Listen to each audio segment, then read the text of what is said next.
should be up and running in a second. Good. So let me turn on the recording before I forget.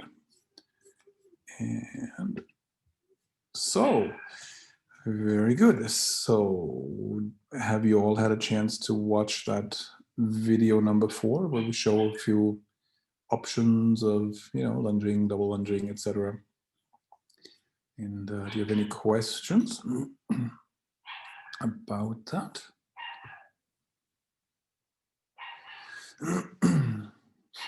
So, yeah, let me know.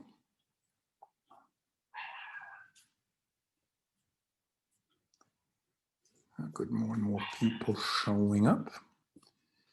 Hey, good. Karen Jones says great examples in the video. Thank you. Yeah, we have a variety of horses here now, and they have issues. a variety of issues, exactly.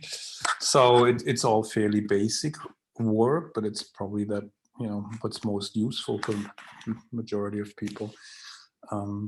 So the Topline Makeover course that we're starting on Monday is really, designed to be more of an introduction into the different types of work in hand and more geared towards building the top line on younger horses, rehab horses that were injured, older horses that have to be worked carefully, to keep them in shape.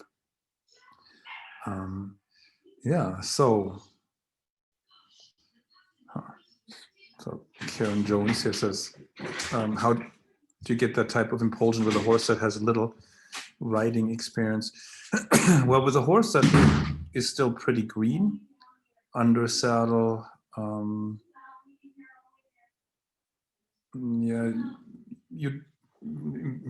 should I put that? As a impulsion is something that develops a little later on, so to speak. At first, try to establish a steady tempo, round circle at the lunge line, find an energy level that is neither too high nor too low. So you don't need to go for big expressive gaits yet with the younger horse, more balanced, enough pushing power, enough energy that the energy of the hind legs can travel through the whole spine to the lunge line and back. And so the horse finds a balance and a gait that's comfortable where he can relax, right? And then gradually, as the horse gets more trained, you can ask the horse to put a little bit more effort into it and so on. And then out of that, you get the more expressive gaits. If you have a horse that seems a little sleepy, you can, first try to drive a little more with the whip. You can, swing the lash of the whip at the hind leg. Then you can, if that's not enough, touch the hind leg a little with the lash of the whip.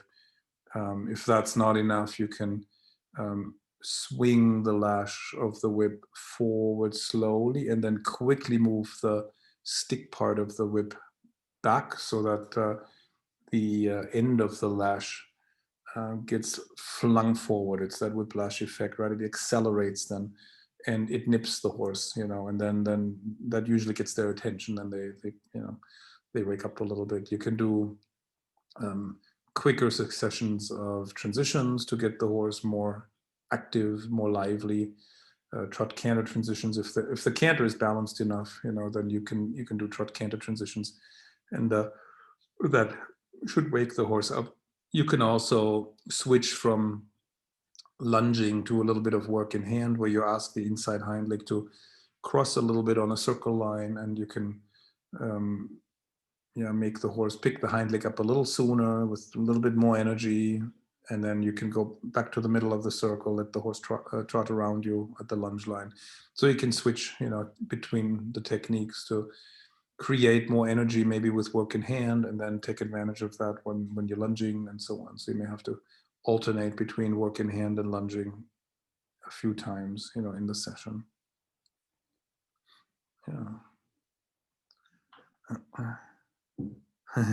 Teresa says how to avoid to hang on the reins when I do long reining. I think it's not so big a problem in walk, but in the trot, yeah. Good question.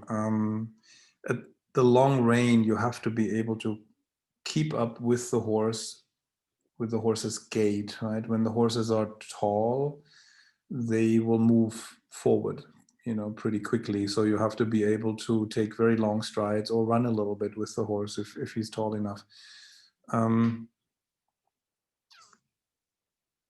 Yeah, or even if the horse is not very tall but relatively green, and you're trying to long rein a younger horse, then yeah, they can't collect very much. So you basically have to be able to keep up with the working trot or the working canter, and that can be pretty quick, right? So then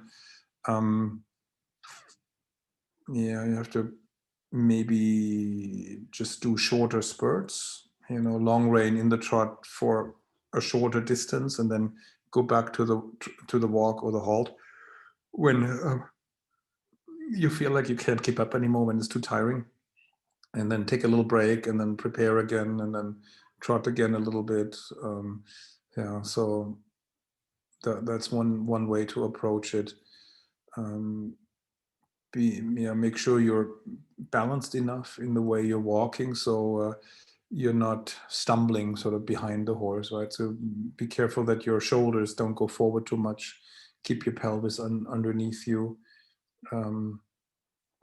Then you're more stable in your walking, because the hanging on the rein can also happen if you lose your balance, basically, and if you lose your connection to the ground. So by leaning forward with the shoulders, sticking your butt out, and then your elbows may get separated from your body, and then it can happen that you get dragged a little bit by the horse. So the more you can keep your pelvis under your shoulders, the closer you can keep your elbows to your upper body, the stronger your quote unquote seat will be, and the more balanced and independent you'll be. Yeah. And then Karen Jones says, easier question might be, how do you establish forward suggestion with the whip at the hind legs, hindquarters? Yeah, if you're lunging or double lunging, yeah, then you can use the lunge whip and you swing it a little bit from back to front and from the ground up, right? And then progress like I had described it. If you do work in hand, you can teach the horse, the language of the whip, right? So you first touch the horse with the whip, and then in the Spanish riding school tradition, the horses should just pay attention when you touch the horse with the whip. They shouldn't move yet, but they should just focus a little bit on that part of the body. And then when the whip starts to vibrate, the horse should move. So when the whip moves, the horse moves, right? If the horse doesn't move when you vibrate with the whip, then you may have to vibrate faster and a little sharper. And then that escalates, right? So our old teacher would say it's like a gentle shower at first, and then it becomes, a downpour, then it becomes a rainstorm, and then it becomes a hailstorm, so it gets faster, sharper, and at some point, basically all horses will move, right? Because it gets unpleasant. As soon as the horse moves, you back off again with the whip, and then you can start with a very light aid again, and then train the horse basically that if you touch and vibrate lightly, you expect him to move, and if he doesn't move, then you have that escalation, and that he can easily avoid by just moving early.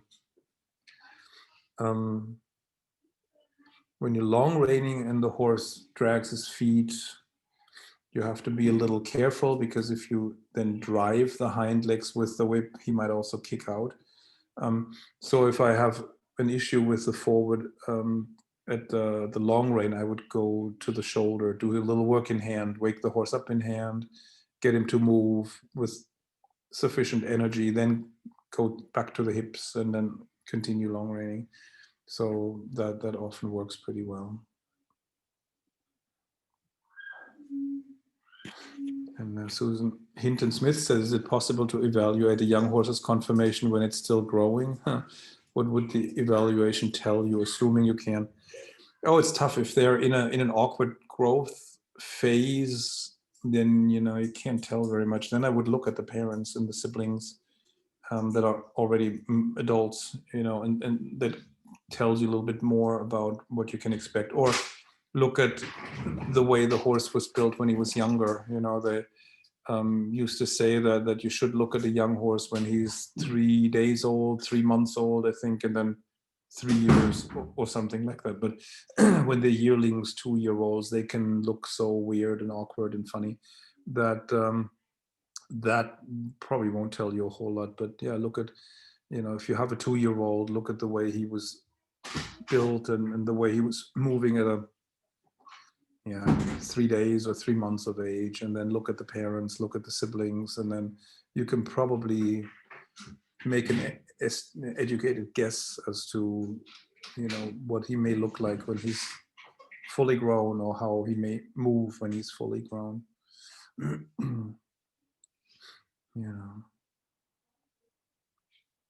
So Karen Jones says, that's what I thought. By the way, I was using your tools during your groundwork.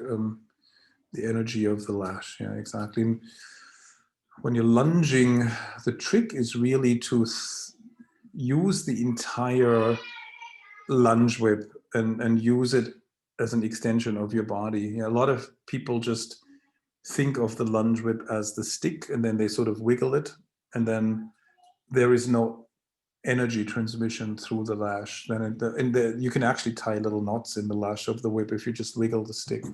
So we make a little bit bigger movements, more sweeping movement, and let your energy travel through your arm, through the stick, through the lash of the lunge whip, all the way to the very end of the lash. And then you can really transmit energy and power, through that with your movements, and the horses notice that these longer movements a lot more than if you just wiggle. The short wiggles don't go very far. They end with a stick, and they don't actually transmit themselves to the lash. So a little bit bigger, more sweeping movements. Always when you move your hand, when you move the lunge whip, do it with the intention of moving the very end of the lash. That's the part that communicates with the horse. Then that's more effective, right? Peter Roden says, did anyone else have problem with day 4 video being choppy, or is it my end? Yeah, in the German group, somebody also said that it was choppy, but I thought it was probably the bandwidth of the... When you recorded it, it makes the footage choppy. There's nothing we can do about it. I don't know how else to do it. I don't have a better way to do it. Yeah, so Shannon said it was the way we recorded it, maybe? Or... Yeah, no, it's when you're playing it, it makes it choppy. Okay. And it records that choppiness. I don't know how to. Yeah. I lack the know-how to do it better. Yeah, okay. Right Yeah, now. so, yeah. If anybody has a good idea. Yeah, so it's a technical issue, I think. Yeah, it's a tech issue, and I don't know how to fix it. Yeah, so if somebody has the knowledge to how to fix that, email us, please. So Karen says, thanks for the explanations. Teresa says, thank you. Katie McGatch says, when doing work in hand, I have only done it in the walk, mostly because I can't get the horse into a trot and keep him there. He lags behind and doesn't seem to care about the whip. Any suggestions? That some horses are a little bit phlegmatic, a little laid back in their attitude. In order to go from walk to trot, they have to pick the hind legs up sooner. They have to build up a certain energy. It might be easier to do it on a circle or volte when you ask the inside hind to cross a little bit, and ask the inside hind to lift up the same moment when the outside shoulder goes forward. When the outside front lifts up, you can drive the inside hind. So the inside hind is still on the ground at the walk when the outside front leg lifts up. But if you ask the inside hind to lift up at the same time as the outside front, then you get a diagonal footfall sequence, so you can make the transition from walk to trot. And that might be easier on the circle than it is, or on a volte than it is on a straight line. And then with the whip, you can also let the whip sort of swish through the air, make some swishing noises, and then let that follow up with a quick succession of taps, so quick vibration with a little energy behind it. Then maybe, I don't know, do a quick sequence of transitions, or you can do like when you lead the horse on the circle, let the croup yield. You can increase the energy so the horse diagonalizes the steps for a few strides, then relax a little bit, let him come back to the walk, energize again with that, vibration, asking the hind leg to lift up sooner, etc. So then you go from the walk into diagonal steps, back to the walk, diagonal steps, walk, and so on. So and that should rev the horse up. That should get the horse a little bit excited, right? So if you have one that's a little cold and a little slow, a little sluggish, then you should be able to rev him up a little like that and build some energy that you can then use in the trot. Yeah, Christina says, hello, back again. Yeah, Christina was in the German session already. Wow, you have a lot of stamina after 2 hours of German. Now the English. She says, interesting about keeping up with the horse, not disturbing in the trot at the long ranges. Meantime, I tried the helping answer to make more transitions. I also tried to think of them to put my own pelvis under. It seems it helps. Yeah, exactly. That's what I was saying. It's to keep your pelvis under your shoulder. Then you're more balanced, and then you can also keep up with the horse a little bit. Then, when the horse is able to collect a little more, of course, then you can do that, right? You can tell the horse, don't run away, half hold, flex the hind legs, make the stride length a little shorter, then it's easier to keep up with that too. So if the horse can collect, then you do that, right? If the horse is too green to really collect, then you have to see, how you can keep up with him. And Christina says, and I also think more fluent transition, not abrupt. Yeah, exactly. It seems also better under saddle. So thank you. Yeah, very good. Yeah, so Katie said I had a choppy video. So it seems like it's a tech issue in when we speak a commentary over a video of a horse doing something, right? So it seems like that overdubbing process seems to create a little choppiness sometimes. So yeah, if somebody has an idea how to fix that, then let us know. And Teresa says, is there any special education on how to use the lunge whip in the course? Yes, we'll explain that, and we'll probably demonstrate that, in the course. Carol Finger says, I'm late joining, but if you haven't discussed it yet, would be interested to hear how you would handle a slightly sloping or uneven arena surface while doing groundwork. Yeah, uneven. So if you have hills and valleys, then you have to memorize the topography. So you avoid those, and choose your lines on which you lunge the horse, for example, so the horse doesn't fall into a hole, If it's just level, but so without hills and valleys, but just a slope in general, then you may have to slow down on the downhill parts, so the horse doesn't fall out, so the horse doesn't speed up and run away. And on the uphill part, you have to drive a little bit so the horse doesn't fall out of the trot if you're in the trot, or do your down transitions maybe at the very beginning of the downhill part, or before that even, so that the horse doesn't run away, and so on. And up transitions would be good to do on the uphill part of the arena. Uphill, the hind legs have to push more. Downhill, they have to flex and carry more. So that has to, enter into your calculations in a way, right? And then play a little bit with how you have to compensate for the unevenness of the arenas. Like, where do I need to slow down? Where do I need to speed up? Like, where do I need to drive? Where do I need to half hold a little bit, etc.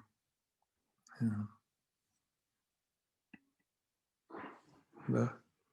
Kalina says, my problem with lunging, I can't keep tension in the lunge line. It always hangs loose no matter how I try to adjust, picking up the slack, asking the horse to move out. Any suggestions? Yeah, that's interesting. I used to have that problem too.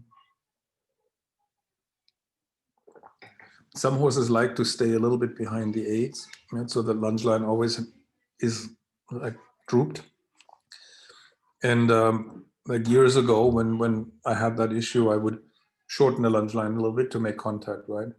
So then the horse would come in a little bit more, though the lunge line was looped again. So I shortened the lunge line a little bit more to make contact. The horse would come in again. So that didn't work, right? Because the circle just got smaller, but I never had any real contact, right? So then I would try shortening the rein a little bit to have contact and then drive the horse, and then as I drive the horse, send him out a little bit. Or, when they come in, sometimes they're a little too quick actually. So I would shorten the lunge line until I have contact, half hold a couple of times, then release and drive. Often when the horses are too quick at the lunge line, they tend to fall in on one side of the circle and then they get carried out by the centrifugal force on the other side. When you get the horse to slow down a little bit, they often want to go out by themselves because they're, the smaller circle is more work, of course, right? And especially in the slower tempo, and bigger circle is a little less work.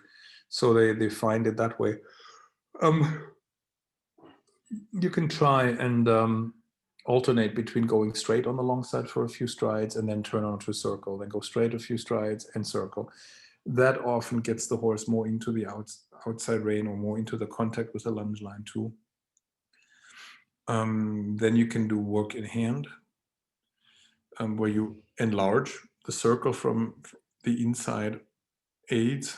You can do the spiral voltes, right, where you do a series of voltes and always in the same place, enlarge, move the horse away from you, then go back on another volte, and then enlarge again, go back on another volte, so that the center of your volte kind of migrates. And you could move from one corner to the next, right, down the long side or down the short side. And that often rebalances the horse more onto the outside pair of legs, and then you have a better contact. Because if they're not making contact, then they're typically also leaning a little bit on the inside shoulder. And if you can get the horse to move the weight more to the outside, then they take a better contact on the lunge line. So, and I would try these, going straight at the lunge line for a little bit and then circling straight, circle, straight, circle. And I would try these spiral voltes in hand and see if that works. Or on a diagonal leg yield from the center line out to the wall, for example. That also gets the horse's weight off of the inside shoulder more into the outside pair of legs. And then when you're on the long side, you can do a circle, and see if that improves things. And one of those should definitely work. And Nina says, how long should each session of groundwork be if you're doing that as your main training? Depends a little bit on the horse again. So when you're starting with a green horse that's coming out of a pasture, then they don't have much stamina. They often last only 5 minutes at the trot in each direction, and so 10 minutes and then you're done. When they have a little bit more training, then you can do 20 to 30 minutes. I probably wouldn't do a whole lot more unless you have like different parts to it that you want to do. Like you could do, I don't know, 20 minutes at the double lunge line, then maybe another 10, 15 minutes in hand or something like that. So you can do different things, right? You can, when you're long reining and the horse is a little bit more trained and advanced, you can do longer sessions too. You can do 45 minutes at the long rein if you have that kind of stamina. So, so a bit normal, with a normal horse, 20 to 30 minutes is probably sufficient.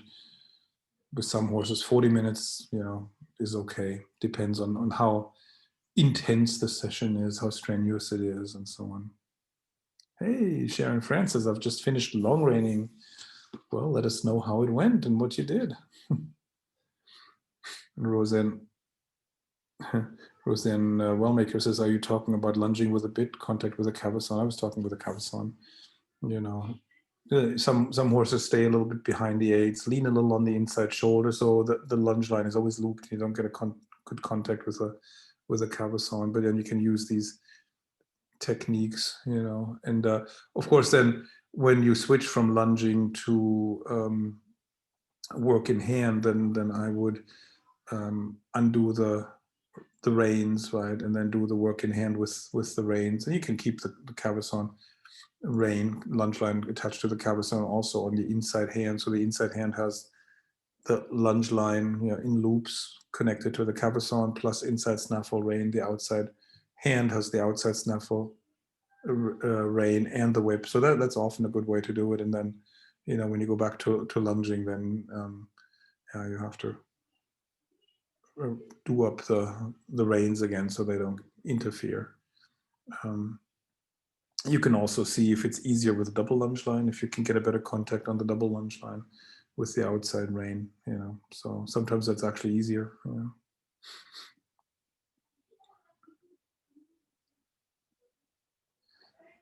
And Petra Roden says, what's the advantage of working so close to the horse's hind legs when long reining versus a little bit further away?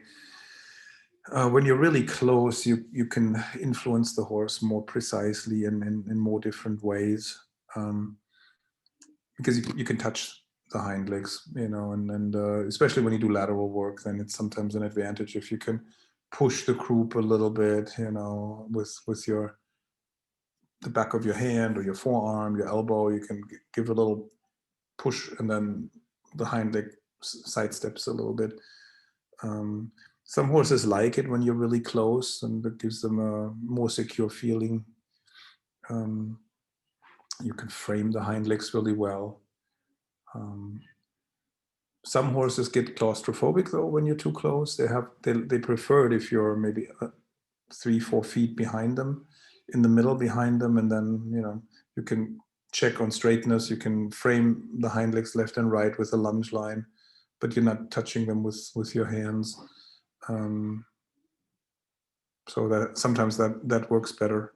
And if you're farther away, you don't have as many possibilities to influence the horse in a subtle, nuanced way. If you want to do like half passes, for example, or canter pirouettes, then you need to be close. Otherwise, you just can't do it. If you do a canter pirouette and you're too far away, you would have to run very fast in the opposite direction around the horse, and then you can't lead the horse, can't guide the horse anymore, right? So for flying changes, you kind of have to be close. So all the more advanced work, you really need to be close to the horse. When you do just basically walk and trot, single track, and maybe a little bit enlarging on the circle, then you can be a little farther away. So that I do that with some of the horses here too. But as soon as you get into a little bit more advanced stuff, you really have to be fairly close to the horse.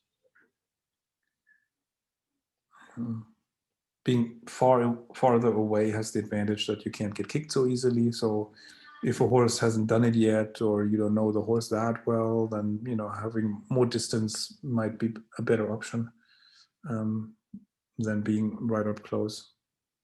So yeah. Gene White says, just checking in now, work got in the way. I hate when that happens. The work gets in the way. So notice my mare is a bit more willing to lift her left hind leg up and under while trotting on the lunge compared to the right. Since the legs are working with a lack of symmetry, might they feel a little irregular doing sitting trot ridden? Not exactly lame, but I'm assuming this will improve as muscles get more evenly strengthened. This is progress. 6 months ago, I don't think either leg came up and under. Yeah, that's sort of an aspect of the horse's crookedness, right? Most horses pick up one hind leg quicker, more easily, and lift it higher, and so on. And the other one tends to be a little slower drag on the ground. So usually the hind leg on the hollow side is the one that moves a little faster and travels a little farther because it has to carry less weight. The hind leg on the stiff side often moves more slowly, doesn't reach as far under the body, doesn't lift as high, because the hind leg on the hollow side doesn't support the body mass long enough for the other hind leg to really reach under, and move quickly. So with training and with straightening, this should get better. So essentially, in your horse's case, the left hind leg has to learn to support the body mass longer and flex more and so on, so that it supports the body better, and the right hind leg then has the freedom to move forward, because and lift up sooner and travel farther, because it's not stuck under the body weight all the time, right? And you see it even in Grand Prix horses, that in the Piaffe or the Passage, they lift one hind leg higher than the other. Same issue, just at a little bit higher level, but it's the same problem, that the one hind leg lifts higher, moves faster, and the other one drags a little bit, because that hind leg on the hollow side doesn't support the body mass as well, and the hind leg on the stiffer side is always stuck under the body mass. It can't get away from it, so to speak.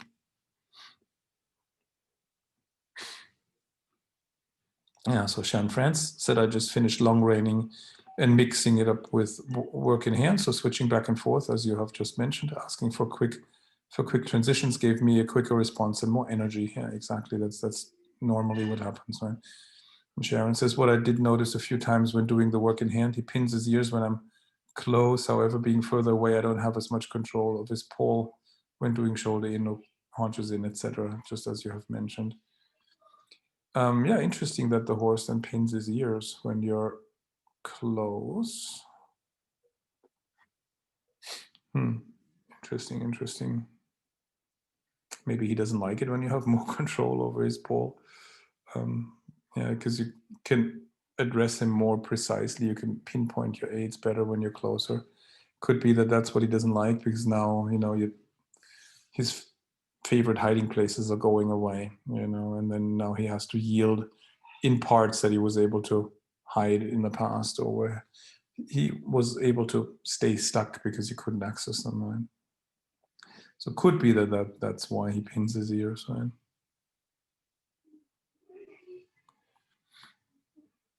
Then Rosenwell Maker says long rein versus long line. Benefits 6-year-old paint getting back in riding shape, did in hand the whole time he was in rest.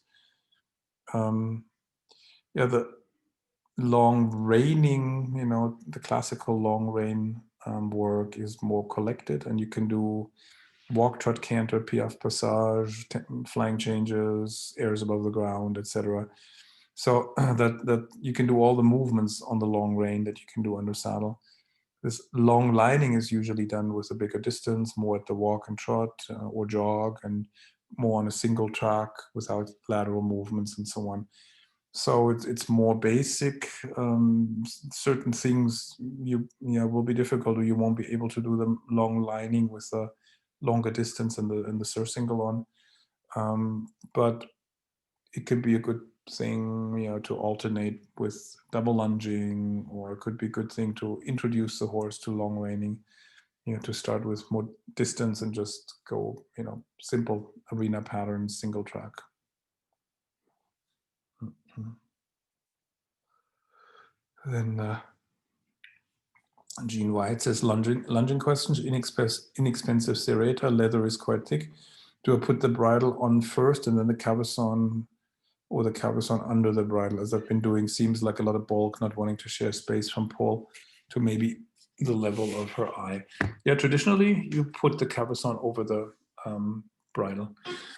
So the bridle goes on first, cabochon on top, but the noseband of the cabochon then has to either be attached like a dropped noseband, so underneath the bit, or you attach it like a raised noseband, so the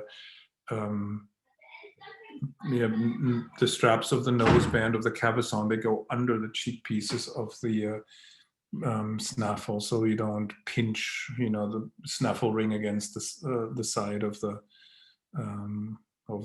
horse's skull. Yeah.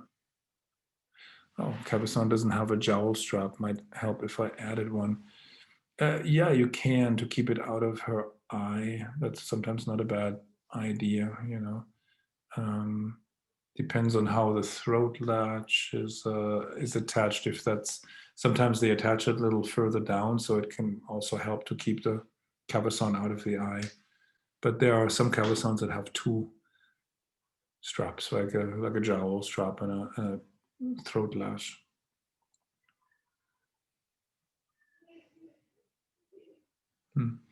Leslie Wolf said we had Kent on both reins today for the first time after recovering from her left hand injury. I'm sure happy to have found double lunging. Yeah, double lunging is a great tool. I'm glad that you were able to get a canter in both directions. That's nice. And Sharon France says he's quite dominant. He does not always do it, but when I'm asking a hind leg to step under. Oh, it's the pinning of the ears probably, right? So apologies, I'm at the yard, so hence posts a little unclear. Yeah, no worries.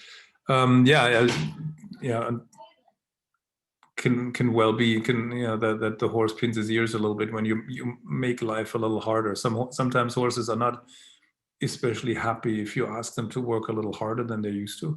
And when you tell them now you have to engage your hind legs more, you have to sit more, you have to put more effort into it. And so it's like you're renegotiating their labor contract, and then first they are a little irritated by that, right? And then if you tell them, well, too bad, new rules. You just got rehired under new terms. Then they get used to it, and then they do it too. But initially, it could be that the horse is saying, "Hey, I never had to do that. Why should I start now?" So, depending on their personality type and everything, right?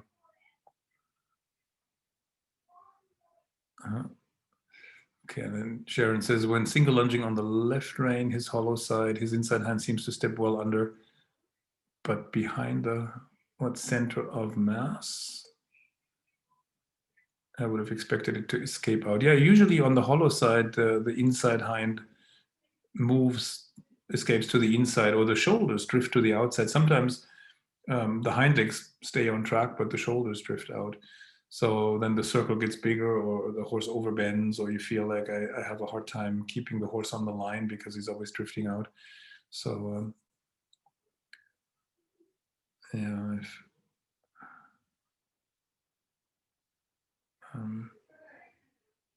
I'd have to see to get a little bit clearer picture. Let's see, look at the Q&As. Nina says, thank you for very understandable explanations and answers. Oh, good. She's in one video today, you had the reins attached different on the inside and the outside of the horse. Can you say something about this? Why you chose this and what effect that has, and what other options you use and why? Yeah, that's probably the double lunging. There are several different options you have for the double lunge line. I usually start out now with the inside lunge line just attached to the inside snaffle ring. That's the most neutral effect it can have. In the stiffer direction, where the horse falls maybe on the inside shoulder and doesn't bend so well, or wants to counter bend, I sometimes run the inside lunge line from my hand through the inside snaffle ring and then back to the surcingle, and then I attach it to a ring on the surcingle, on the inside of the surcingle. So that has a framing effect on the shoulder, and it has a bit of a bending effect. So everything you do with the inside rein then tends to frame the inside shoulder and bend a little to the inside. It helps a little bit transfer the weight from the inside shoulder towards the outside pair of legs. Then when in the hollow direction, if you have a horse that really drifts through the outside shoulder and you can hardly keep him on the line, you could run the inside lunge line through the inside snaffle ring, but then you go underneath the neck, around the outside shoulder, and attach it to the surcingle on the outside. And choose one of the lower rings, because you want the lunge line to run, somehow along the outside shoulder, because you want to be able to turn the outside shoulder with that inside rein, so that it's a sort of a turning rein setup that you can use as a correction for a horse that just drifts massively over the outside shoulder. A more common way to attach the inside rein is identical to the outside. So you run the inside lunge line from behind through one of the rings on the surcingle and then forward to the bit, and you attach it to the bit. That's something I don't like doing very much, because then the inside rein has a much harsher effect, because you have the leverage through that broken line of the inside rein, and then everything you do with the inside rein acts backwards on the bit, right? So then horses may either brace the underneck and brace against your inside hand, or they may curl up, and get behind a bit. They may get short in the neck and so on. So that's an attachment or adjustment that I don't really like. The advantage of that, of course, is that you can change direction without stopping and re-rigging everything. You can just go back and forth. There's certain exercises that work best if you can flow back and forth, circle left, circle right, with little sidestepping in between. And for that, this setup is the most suitable one. But it does have the disadvantage that it can make the horse's neck short, or it can lower the horse's neck too much.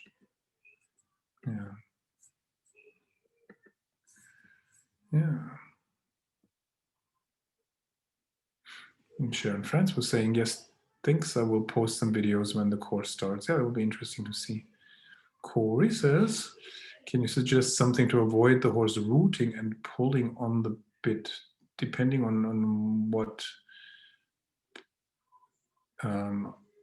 type of work you're doing? Are you talking about riding or lunging, work in hand, long reining? Because there are different things you do depending on what technique you're using. Oh, long reining, okay. Yeah, the long rein, you're in the worst position to deal with that issue, because you're too far away. Too far away from the head and neck, right? And you can't sit on the hind leg. So when the horse does that, I would probably interrupt my long reining and would go to the shoulder, do some work in hand, because then you can elevate the head and neck and give a little half hold when he tries to pull down, and then you can activate the hind legs again. You can do some maybe walk halt transitions, or later trot halt transitions. You can do a step of rein back and forward, a step back, step forward, step back, step forward, to flex that, flex the hind legs. At the long rein, this would be a lot harder to do. So I'd probably try to fix it in hand, and then when the horse feels better and moves with a better balance and better posture, then go back to long reining. And if you ride the horse too, then you work on that under saddle too, that he flexes the hind legs and doesn't root. And then the next time you long rein him, hopefully, feels better. Hopefully he moves better.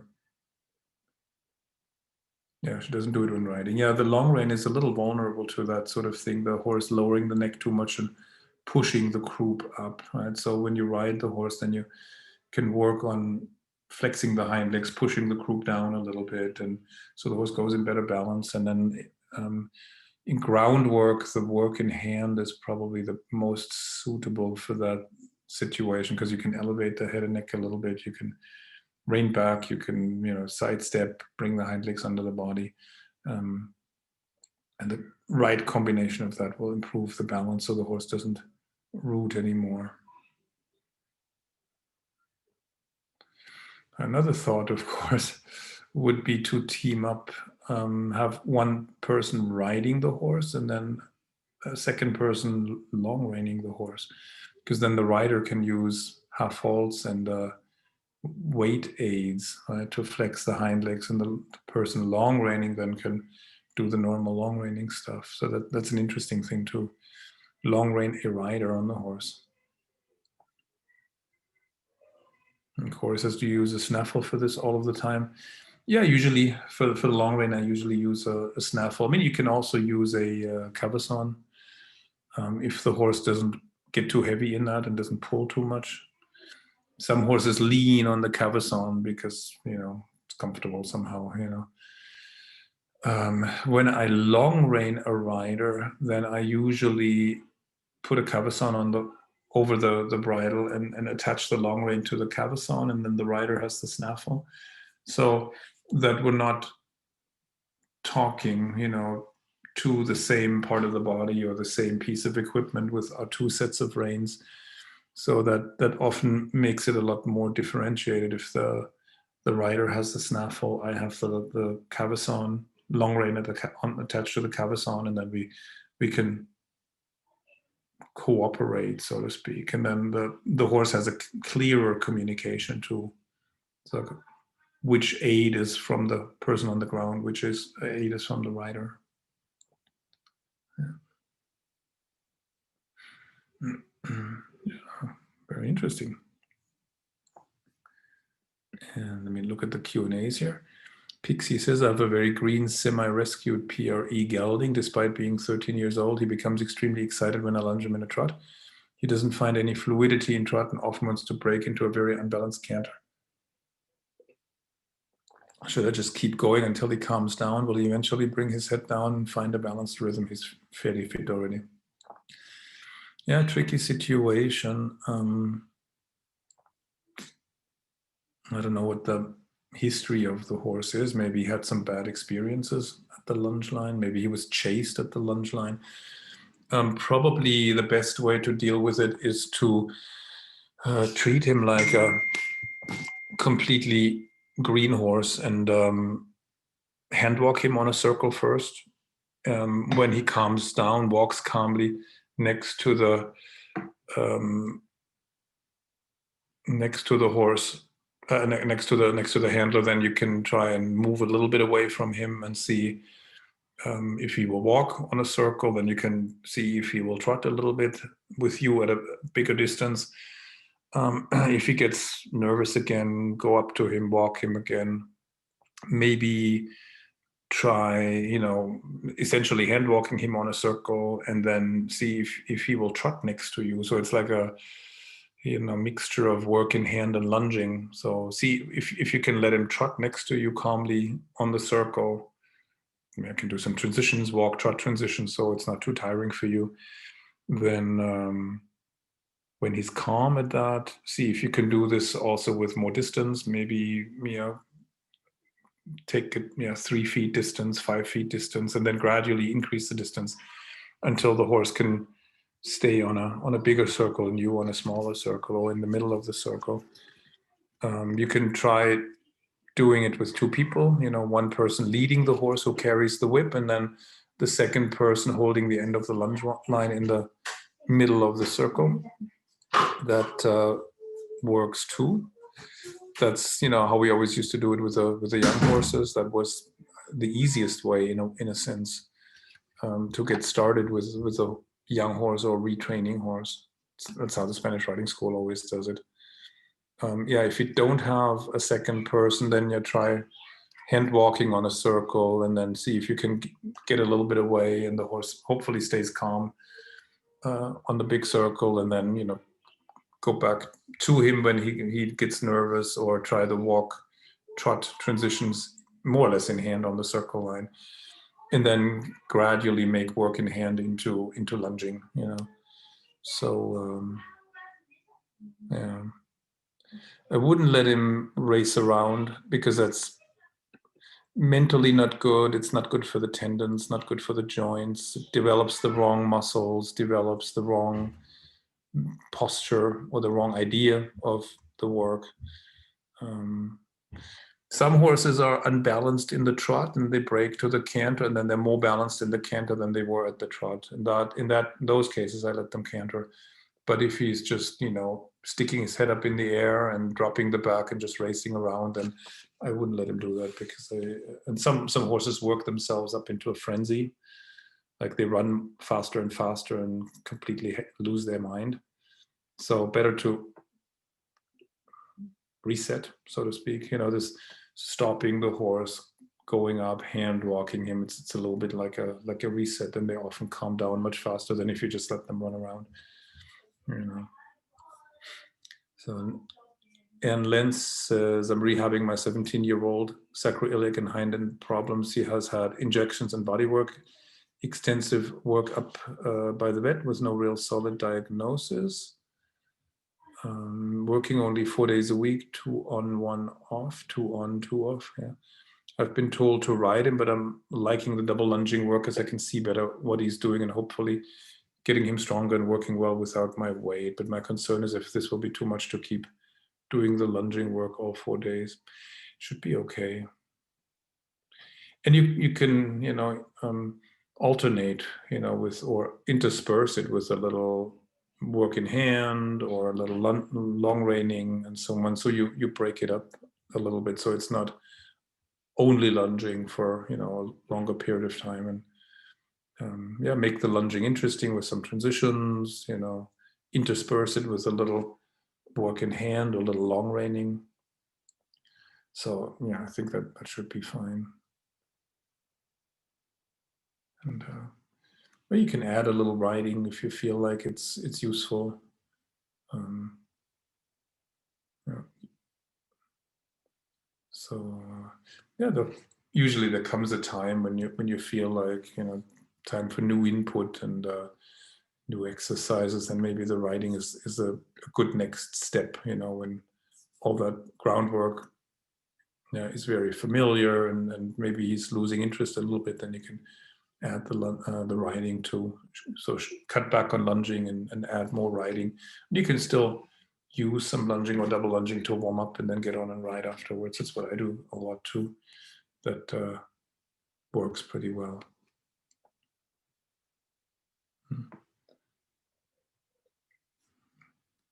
Corey says, do you have any suggestions for getting a horse to canter easily? I'm dealing with a rescue, so I don't know background. It seems that she has a bit more balance when asking for canter from a walk, but I only get a couple of steps, especially going to the right. She flings her head around in defiance. Maybe a little too early then for the canter.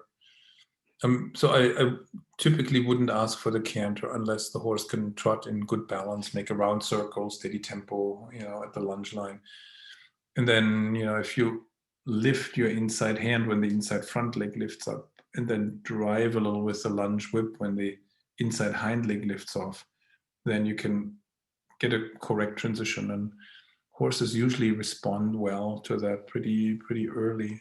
Then it may be an issue of getting the right timing down. So it takes a little trial and error. I mean, you could support it with a verbal command, with a verbal aid also.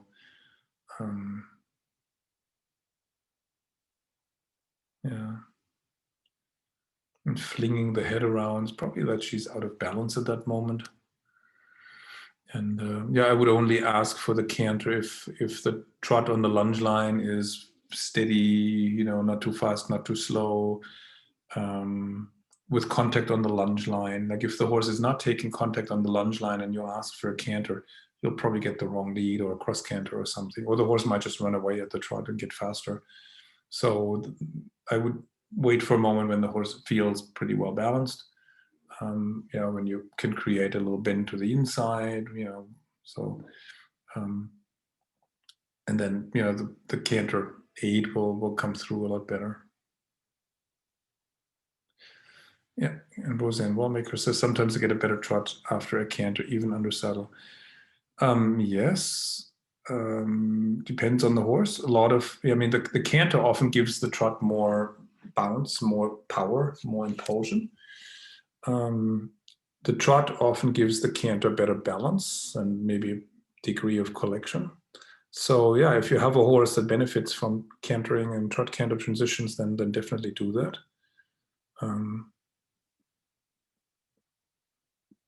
But some horses are so unbalanced that your cantering would be torture in a sense, right? They have to do more preparatory work before you can really canter them, beneficially, at the lunge line or under saddle.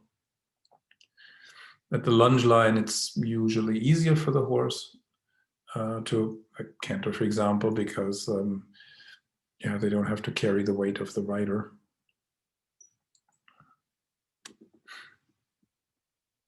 And Corey says she seems quite steady at the trot. Thanks for your idea of moving the whip in sync with the hind leg. Yeah.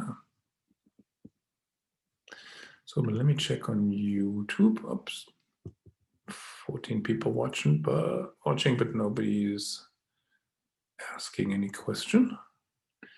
So let's go back to Zoom. Yeah, any more questions?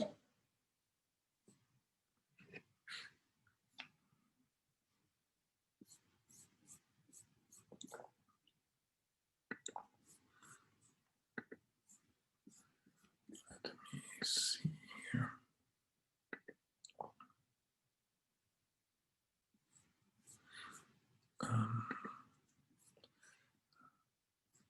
Let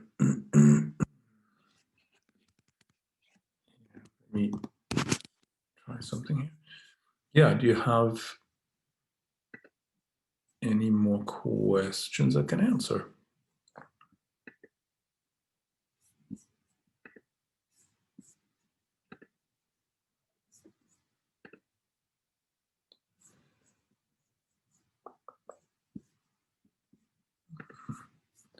So, good. Leslie Wolf says, you just answered my question. His trot is now balanced in double lunge line, but a bit running into canter. So does the inside flexion help? Not so much the flexion. Well, the horse should approach the outside rein so that he bends a little bit to the inside. If the horse is looking to the outside, then he's leaning on the inside shoulder, which means he'll probably pick up the wrong lead or cross canter. So, but otherwise, for the up transition, it's good to lift the horse's inside shoulder with your inside rein. So the inside rein, I lift my arm up and then I drive the inside hind with the whip the next stride, and they figure this out actually pretty quickly. You can add a verbal command to the actual aid, and a lot of horses have already been taught to canter with some sort of double click or double kiss or whatever, something, some verbal cue or command. And then you can include that in the training and while you're showing them the regular, canter aid. Then Jose Monmaker says, sometimes when asking for more energy in the trot, I get canter. Yeah, so it will give me the wrong gait, but it will give me the energy I'm looking for, trying to get him to meet more steady to the aids, both on the saddle and on ground. Yeah. It happens that they misunderstand, and then what actually may be happening too at the lunge line is when you drive at the trot, it could be that the horse gets a little crooked so that the shoulder drifts out a little or the haunches come in a little bit, and then the horse will translate the driving aid into canter because the crookedness makes him take asymmetrical steps.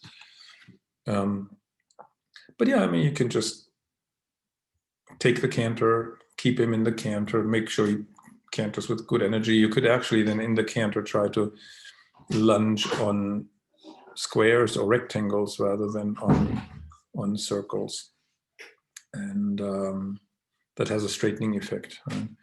Or when you're at the double lunge line, you can half fold into the inside hind leg with the outside rein.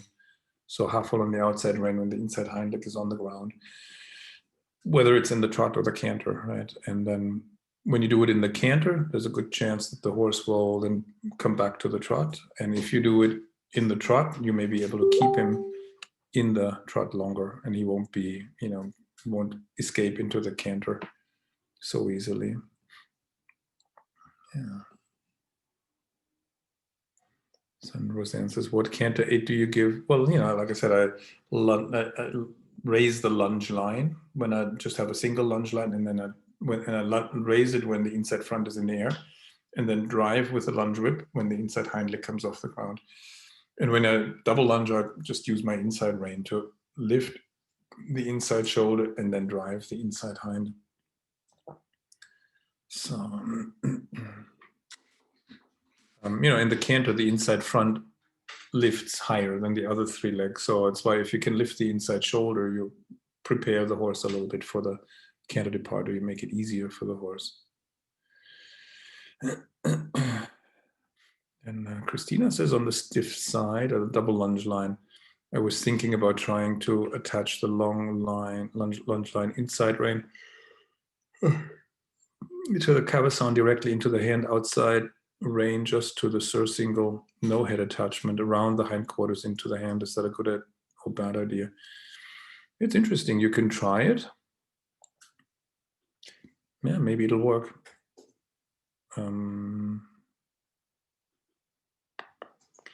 It might work. It might work. I mean, I probably would prefer to have it attached somehow to the front too.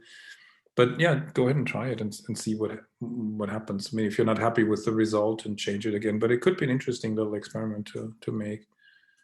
It might work. So it's more like regular lunging, you know, with the lunge line attached to the cavasson, and then you just have the second lunge line to control the outside hind leg. It could be an interesting thing to try.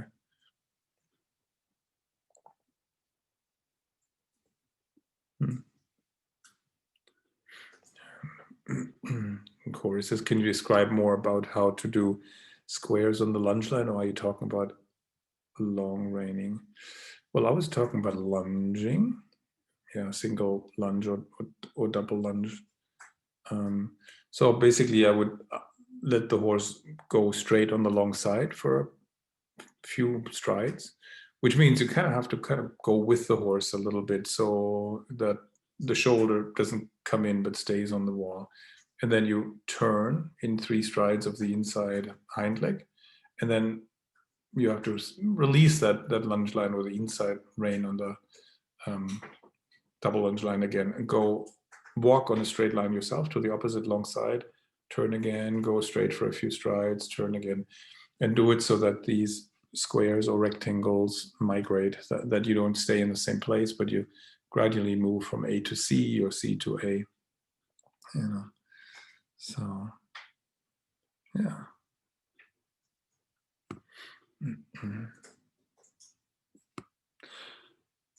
Okay, so I think Roseanne was asking for the canter 8 under saddle. Yeah, under saddle, I try to transfer the weight to the outside hind leg. You can do that either by enlarging a little from the inside leg, or just by stepping into the outside stirrup. You can do a variety of things, right? And then after you've transferred the weight to the outside pair of legs, like by enlarging, for example, then you half hold with the outside rein into the outside hind leg to flex it more. Half hold twice, 2 strides in a row, and then ask the horse to step up into the canter. So this preparation is super important, and the half hold has to go through the outside hind leg before you ask for the canter. Otherwise, it's not gonna work. The horse won't be able to do it. And yeah, for the actual canter aid, you know, in riding school, you know, we learned to drive with the inside leg at the girth, and I sort of do that still. Sometimes I move my outside hip and leg a little further back, and then I touch with the inside leg. But you could also lift your inside seat bone up and move it forward, or press the inside seat bone down when the inside hind is on the ground, and then when the inside hind lifts up, lift your inside seat bone, move it forward, and that allows the inside hind to lift off with more energy and reach farther forward, and it helps, you know, that inside hip to come more forward. So those are the strategies that I use. Then Edie says, I have an older Andalusian mare that I don't know what she knows about in handwork and long reining, although I suspect she does know a little. Plus, I think she knows Spanish walk. What would be the best way to start to find out what she knows? Well, I would probably start with the in-hand work and just do simple things like walk, you know, around the arena, and then try to do the transitions into the forelegs. See, you know, does she come with you easily when you start walking? Does she respond well, you know, to the whip? Not too much, not too little. So it's basically stop and go. Can I go forward? Can I stop with her? Right? Does she stop when I stop? Does she go when I go? How much whip do I need to make her come with me, you know, when I start moving, how much rein do I need to stop her when I stop. That I would, you know, lead her on the circle and ask the croup to yield to the outside. So you're testing sidestepping, you know, flexibility of the hips and that sort of thing. And then you can get a pretty good picture fairly quickly of how much work in hand she's done or how much she knows. With long reining, I would just start, you know, very simple too, go walk around the perimeter of the arena, see if she stays on the track. Then see if you can turn her onto a circle. Will she stay on the circle? Will she sidestep a little on the circle? So you can ask the croup to yield in or out a little bit. Yeah, and then the horse's responses will tell you a lot, and then you can build it from there. Explain things that the horse doesn't understand. Make those body parts supple that are stiff and braced. And you know, when you're long reining, you may have to fix the problematic areas with something else, like work in hand, for example, or riding or whatever. And you may not be able to fix the problems in long reining, even if you detected them in long reining. So often you have to switch strategies and so on, or switch techniques to solve the problem. Doris says, would you use trotting poles or cavalettes when lunging to get the horse to pick up the feet more? Yeah, you can. Yeah, ground poles, cavalettes can be super useful at the lunge line or under saddle too. We don't have any yet here, so you know, we usually don't use them, but they can be very useful, absolutely. And Kara's, oh, one more second here. Roseanne Wellmaker says, will this be available after now? Yeah, as soon as we're done, the recording will be available. And Kara Stone says, I've lunged and done work in hand at the shoulder, but when I went further back to long rein, both of my horses were very confused. What's a good way to introduce the horse to the idea that you're further back near their hind leg idea of driving, not leading them? Huh. When you first start long reining, some horses get confused and they stop and they turn around and look at you. The easiest way, probably actually, would be to have somebody walking next to the shoulder and sort of leading the horse while you're behind long reining. If you don't have somebody, you can teach the horse and develop the long reining out of the work in hand. So you can lead the horse next to the shoulder at the walk or the trot. Trot is actually better. And then, you know, you walk your steady tempo, the horse is trotting next to you around the arena. Then you could activate the hind legs and ask the horse to lengthen the stride a little bit. So the horse ends up going a little faster than you because the strides are longer and bigger, but you keep walking the same speed. So the horse is gradually passing you. And then when you're next to the hindquarters, you half hold and bring him back to the original tempo or stride length.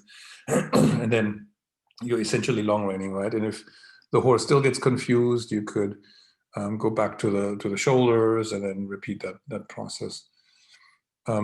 Another possibility would be to have the horse trot in hand next to you in the steady tempo, and then you go more slowly, and which means you fall back. The horse keeps going at the same speed, so you fall back towards the rib cage, then towards the hind legs, and then when you're by the hind legs, speed up again, so you walk the same speed as before. And by going back and forth between the shoulders and hips, you can usually introduce the horse to that idea that that's a possibility, right? So Margaret Mello says, in the double lunging video, what rein is attached to the inside ring on the surcingle? I'm assuming it's not side reins. Now, double lunging, I never use side reins. I have different ways of attaching the inside rein. So if it looks like a side rein, then I'm probably running my inside rein from my hand to the snaffle ring and then back to the a ring on the surcingle on the inside, and so then it's like a bending rein, So, and that's the beauty of the double lunge line. That's like, you have 2 reins, you can yield, you can half hold, you can flex, and so on. You can do all kinds of stuff. It's much, much more precise and versatile than the single lunge line or any side rein or something like that. Hey. So then Christina says, thanks, I just want to reduce the risk of me using too much lunge, especially in front. My mare's an energy saver, so I don't want to act backwards on the lunge, but want to prevent the hindquarters from falling out. Interesting thing was about the squares in lunging, definitely was to try. Yeah. So that was with the 1 lunge line attached to the cavesson, and then the 2nd lunge line just from the surcingle around the hindquarters. Yeah, give it a try, What's the worst thing that can happen, right? So it's not dangerous, right? And it either works or it doesn't. Yeah? If you're not happy with the result, don't do it, right? But if you're happy with the result, explore it, And Corey says, do you use treats for reward? Yeah, I do. Some of my horses then became little monsters. Like at the long rein, when I did a long side of shoulder in and the horse thought he did a good job, he would stop and turn around. It was my first Lipizan stallion that I trained. He was very funny. Yeah, he had a sense of when it was good enough, and then he would stop and turn, and then I had to kind of stop feeding him treats after that. So because I wanted to do maybe something else after that shoulder in, maybe I wanted to keep going instead of stopping after each movement he did, right? So yeah, I use treats, and sometimes you have to change tactics a little bit, right? Smart stud, she says, yeah, he was very smart. Lipizan stallion. What can I say? So then Corey says, is there an advantage to having the horse learn Spanish walk? Yes and no. I'm personally not a big fan of the Spanish walk. If you have a horse with a tight shoulder, the Spanish walk might help to free that up. Right? But I've seen too many horses that use the Spanish walk to get really long, right? They would lift the shoulders nicely, they would reach forward with the front leg and then touch down, and they would forget all about the hind leg. So you can really, when you're sitting on the horse, you can feel them drop out underneath you and get longer and longer. And then they're disconnected, right? So if you teach the Spanish walk, don't do it too early in the training. Wait until the horse is already a more advanced horse. I think Philip Carl says they should know the Piaffe pretty well before it makes sense to teach the Spanish walk. And I would agree and wait until the horse is a little bit more advanced. Otherwise, the downsides will outweigh the benefits of the Spanish walk.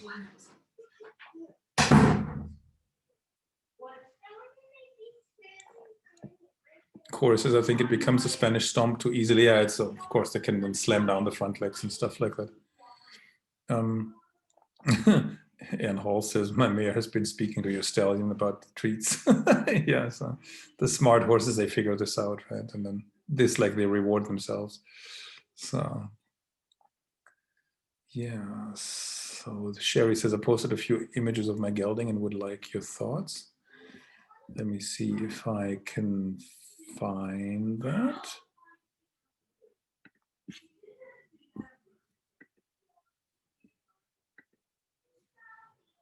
Oh, here it is, hold on. That's what I was waiting for. Let me see here if I can find Sherry's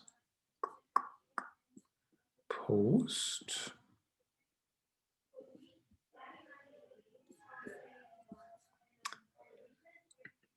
Let me see here. Sherry, now we have several Sherrys. Which one is it? What's your last name? So I find the right one.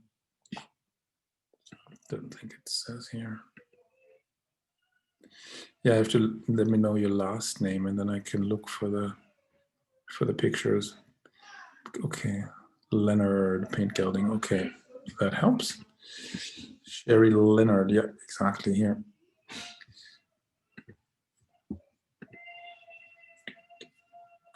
Here it is. So she says, this is my 20-something-year-old quarter horse, Tennessee Walker Cross gelding. Wow, interesting.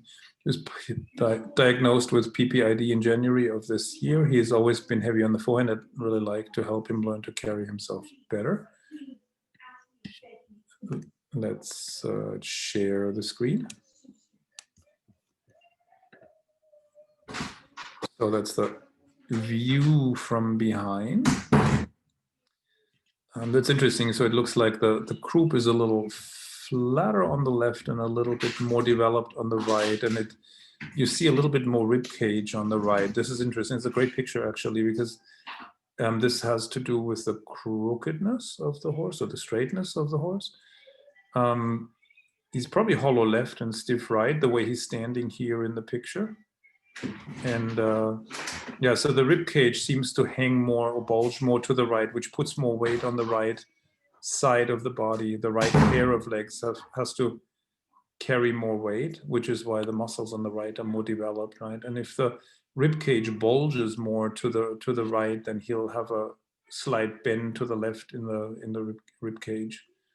So yeah, most likely hollow left, stiff right, right? So if you get the rib cage to swing a little more to the left, then he should support himself more with a left pair of legs, and then he'll develop the muscles on the left more, and he'll be straighter overall. And so when you look from the side, yeah, there's a bit of a sort of a sharp angle, in the transition from the lumbar spine to the pelvis, right? So that makes it a little harder for the horse to access his lower back muscles, right? And so by engaging the hind legs more and flexing them more, he'll tilt his pelvis a little bit, and then he can lift the back more. So the left hind leg, is placed pretty vertically and angles look okay. Right hind leg is a little out behind. So in order to support the back, the hind legs have to come under, touch down in front of the vertical and flex, and then the horse can lift the whole back. The neck is not bad. There's a bit of a dip in front of the wither, so it's not set on especially high, but not terrible. I mean, the biggest concern is probably here that lumbar spine area and the transition into the croup. That and it's the hind legs that help and protect that area. So if it's a Tennessee Walker cross, it would be interesting to know if he's gated or not. Yeah, here in this picture you see that different shape of the croup on the left and the right again, right? Also looks like the tip of the left hip is a little lower than the tip of the right hip, which kind of fits in with that more developed musculature here on the right and less developed on the left. The hind leg on the stiffer side usually stays more extended in the joints, which pushes the croup up on that side, and the hind leg on the hollow side tends to flex the joints a little bit more, and so the croup drops. The hip point of the hip drops a little bit more on that side, so that fits together.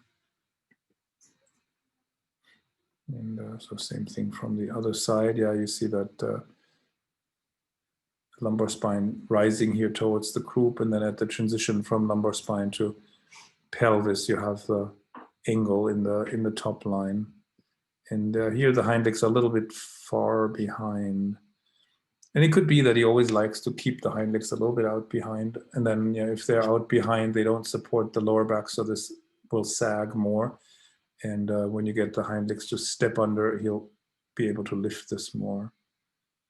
So then you can get creative with sidestepping exercises, turning, down transitions, rein back, etc., to bring the hind legs underneath you by sidestepping, and then flex them by doing down transitions, turns, rein back, etc. Right?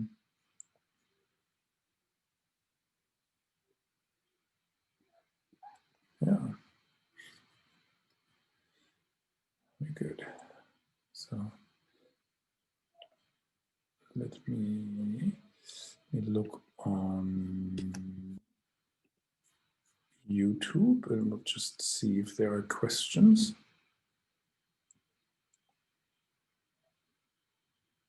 So Sniper Man says, have you done CBT? Actually, I'm not sure what that means. I don't think I've heard that before. so I probably haven't done it.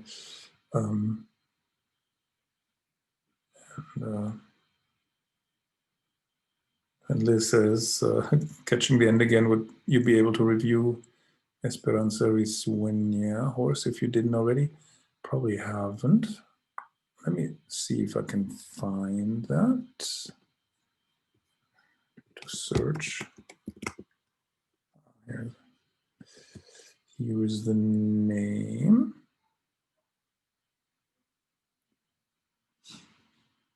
Okay. So, Esperanza Risueña. Yes, it's 14-year-old Azteca mare. So for day 2, I tried marking up less flattering photos and videos. The newest are first going back. Okay, she's been off since June. So I have our last videos before and newest plus photos and videos of her playing on her own, such a sad difference and explanation under each photo. I'm disabled with super weak legs, short knees, and limited mobility. I haven't used stirrups in 20 years and either use a supportive bareback pad or parasaddle that used to fit my horse when her top line was better. Well, let's take a look. It's a whole bunch of pictures. So the newest ones are the first ones in the sequence, right? And then it goes back in time here. That's either May 6th or June 5th, depending on how you write the date, right? So, but yeah, it's not so easy in terms of confirmation here. Lumbar spine and pelvis, right? You have the lumbar spine rising up, and you have the little bit of an angle here in the transition to the croup. It's good that you drew this line. So visually, it looks like the horse is croup high, but maybe it just looks that way because the lumbar spine rises up like that. Neck conformation is pretty good. It has enough length and it's round, you know, but yeah, big prominent withers. And we've seen in the last week a lot of horses with big prominent withers where the back behind the withers was a little concave, you know, and then it had to rise up towards the croup, which makes it difficult. And then this lumbar spine pelvis combination may prevent the hind legs from stepping under, because if the horse drops the back here, it pushes the hind legs out behind, right?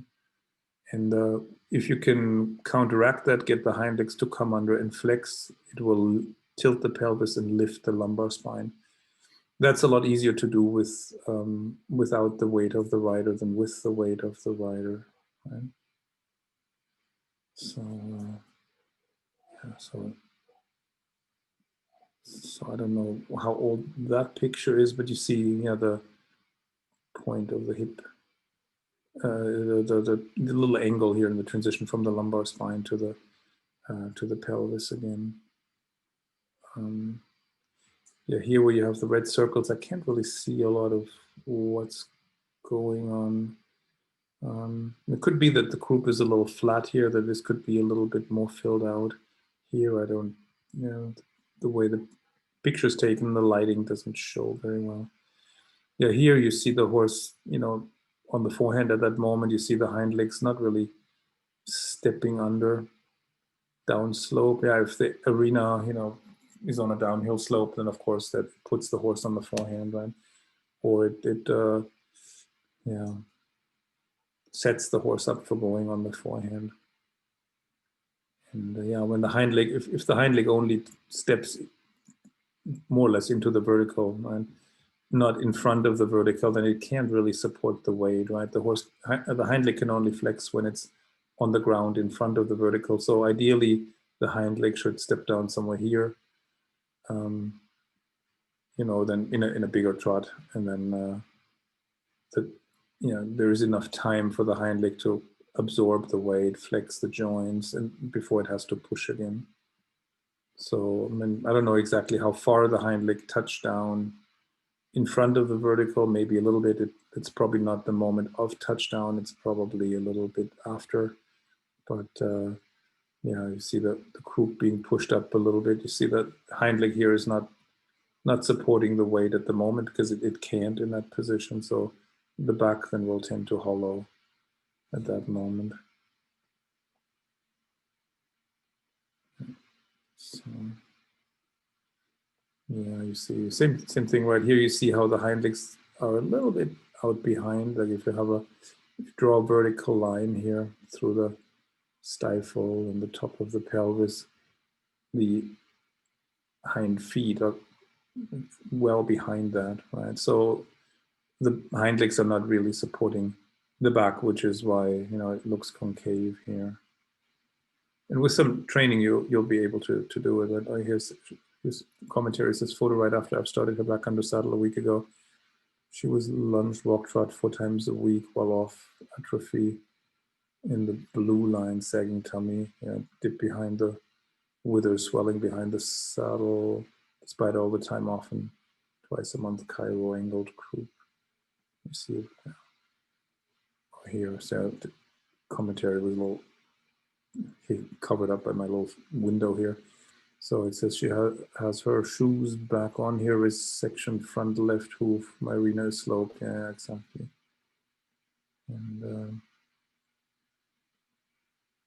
And swelling, that wasn't helpful. The swelling there could be that the horse is overusing those muscles for some reason.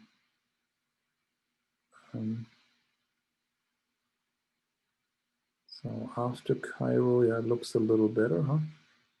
And ice over the swelling. Yeah. Not sure that the ice will do much. I'm suspecting that it's the horse is overusing those muscles to compensate for something else. Let me look here. Been off all summer with no back shoes, which even with boots unhurt. Yeah.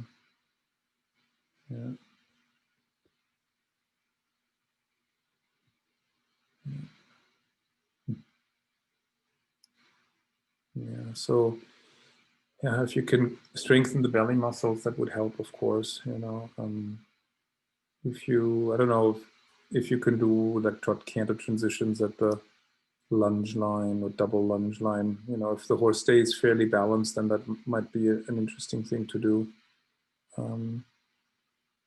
Otherwise, little sidestepping down transitions in hand or long reining could bring the hind leg under the body and flex the hind legs more. Yeah. So go back.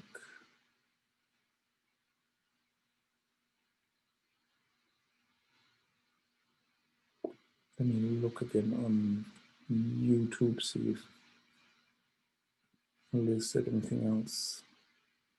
Okay, no. Yeah, so let me look back on Zoom. Corey says, I noticed a post that mentioned the straightening training that he did online. Is it possible to watch those webinars? Now we have a course, an online course on straightness that's actually running at the moment. It's sort of halfway through already, but we'll repeat that probably next year, I would think. So it's also a, I don't know, 12-week or 14-week course or something like that. And here, back to Q&As. Ruby Davis says it's Ruby here from Australia time here early morning, so it's a little tricky with timing for me with the Zoom meetings live, sorry. She said, I have a general question. My double lunging going well with both my horses. My question is, how does it feel for the rider in the circle of aids in the part where the energy returns from the bit contact back through the reins to the arms and seat of the rider? I can feel the energy from my driving aids to my seat, but the return aids are more elusive. Well, you'll feel the horse reaching into the contact, right? And so there's this back to front slight traction on the reins. And then if you close your fingers, or if you sink a little bit more with your seat, then you feel the connection back to the hind legs. You feel like you can flex the hind leg just by closing your fingers, or by closing your fingers and sinking down with your pelvis a little bit when a certain hind leg is on the ground. So essentially, the hind legs send impulses back to front that you receive in your hands. But then if you close your fingers and lower yourself into the saddle more, so the pelvic floor sinks more, you feel the hind legs responding and flexing more, getting springier as a result. Whereas if you don't have that connection, you may close your fingers and the horse's back drops and inverts, or pushes the croup up and runs through your seat and through your rein aids, that sort of thing. Right. So it's you feel it, as the horse's response to your rein and weight aids.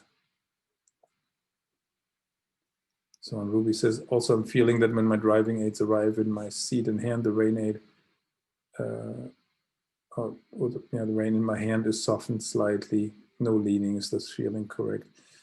Yeah. So if the horse carries himself, then they won't lean on you.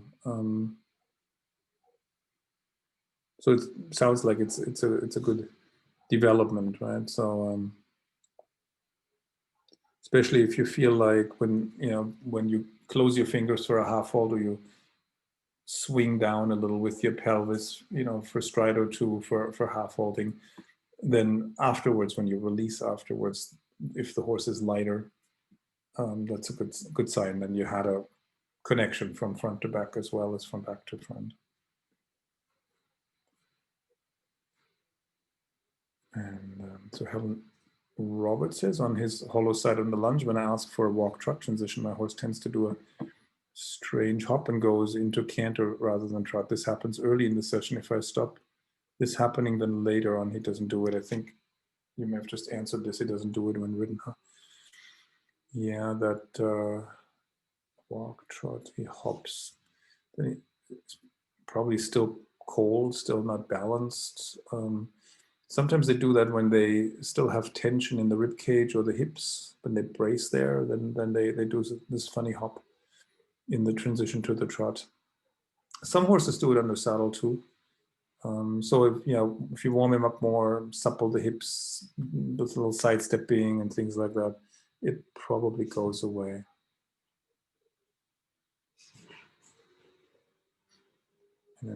And Len says, when lunging the square, turning the corner on 3 strides on the inside hind leg, are you asking the shoulders to turn when the inside hind is on the ground? It's a good question. You could try either way. Typically, when you ask for the turn when the inside hind is on the ground, you can transfer the weight of the outside shoulder into it better. I would try that, but if you feel like the horse is then just overbending the neck and pushing through the outside shoulder, then I would do it the other way around, when the outside front is in the air.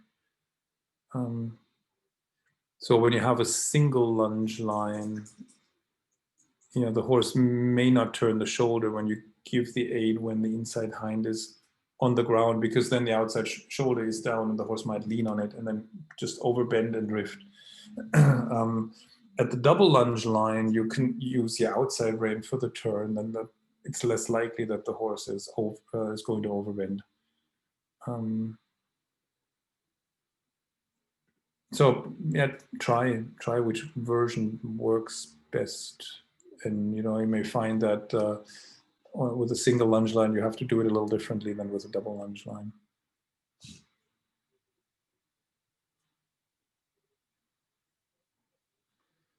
And Katie says, any ideas why my horse sticks his tongue out when ridden? Apparently he has done it since he was backed as a youngster. He's 20 now. Well, used to be ridden with a flash and still managed to force his tongue through. I don't ride him in a flash. I've looked after him for the last 4 to 5 years.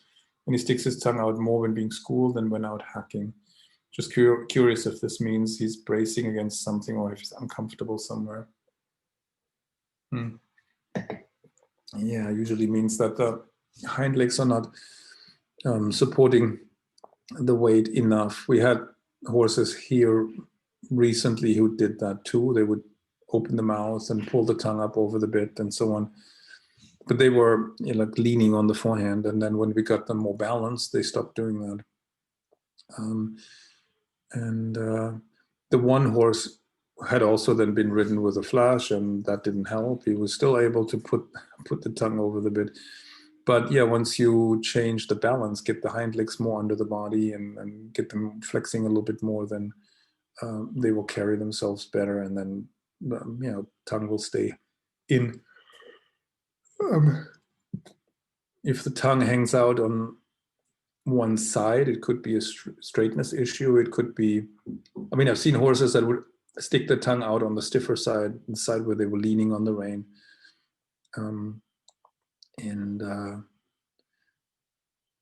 That's probably the more common version. And then with some horses, I could fix it by driving the hind leg on the same side and engaging that, letting that sidestep a little bit. And with other horses, I had to drive the hind leg on the opposite side and bring that under the body, because it could be that the hind leg on the stiffer side is simply lagging behind, so driving it under the body will help. Other horses might escape sideways with the hind leg on the hollow side. So if you engage that hind leg more, then the tongue will go back inside because the horse is straighter now. So if you explore these things, you'll probably find something that works.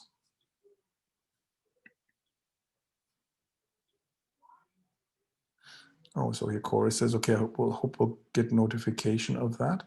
So the straightness course, you'll get notified when if you're on our email list. Then every time we start a new course, we send notifications out to the people on our lists.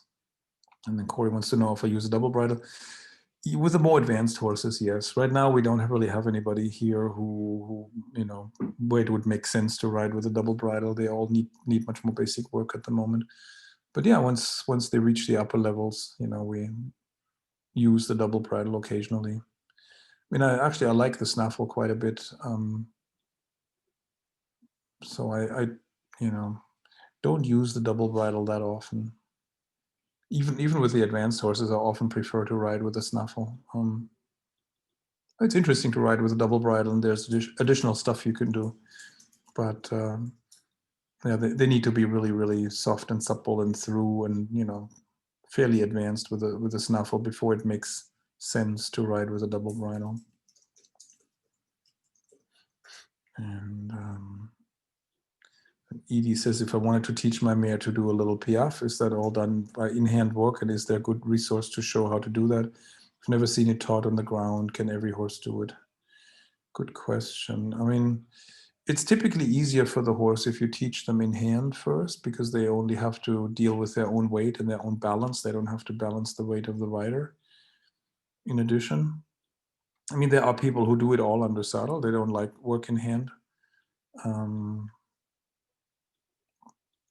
Some horses have no problems learning the piaffe under the rider without doing any work in hand. Some horses have more trouble with it. They learn it better without the weight of the rider.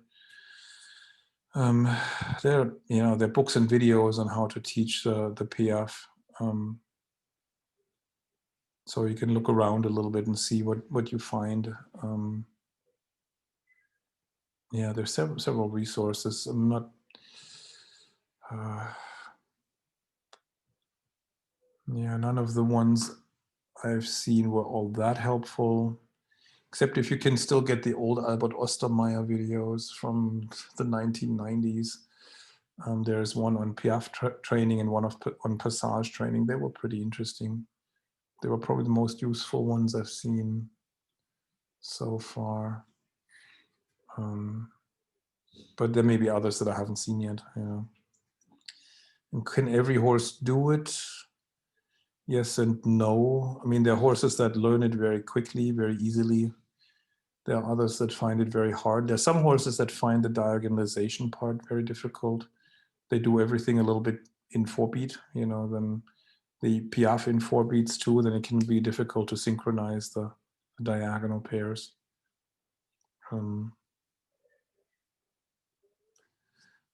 Yeah, but surprisingly many horses can learn it, you know. Does it help to see photos of her?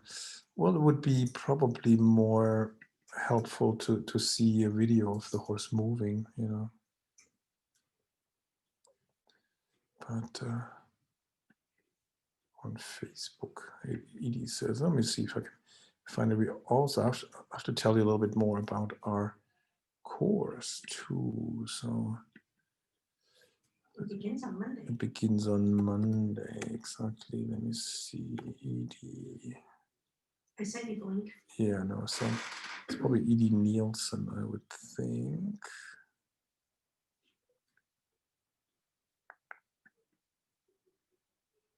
I don't know if that's the right one. Just, I'm not sure I have the right Edie here. Right, Edie? Edie, yes, Nielsen. Okay, good. Oh. for horse. Let me see if I can find this. Okay, so Edie writes, here's my 18-year-old Andalusian mare now, and when I purchased her in 2018, her conformation makes it a bit difficult to get her to use her hindquarters and get that beautiful neck top line under saddle. Some more intentional groundwork will really help her. At least she isn't fat, as fat now. Looking forward to learning more about exercises. Yeah, let me share the screen.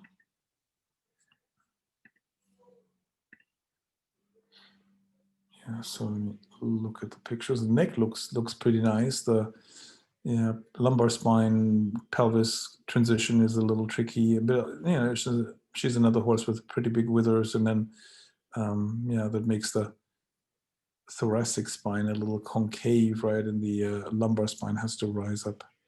But so the neck conformation is pretty good. Yeah, there's enough length there and a little bit of an arch in the neck.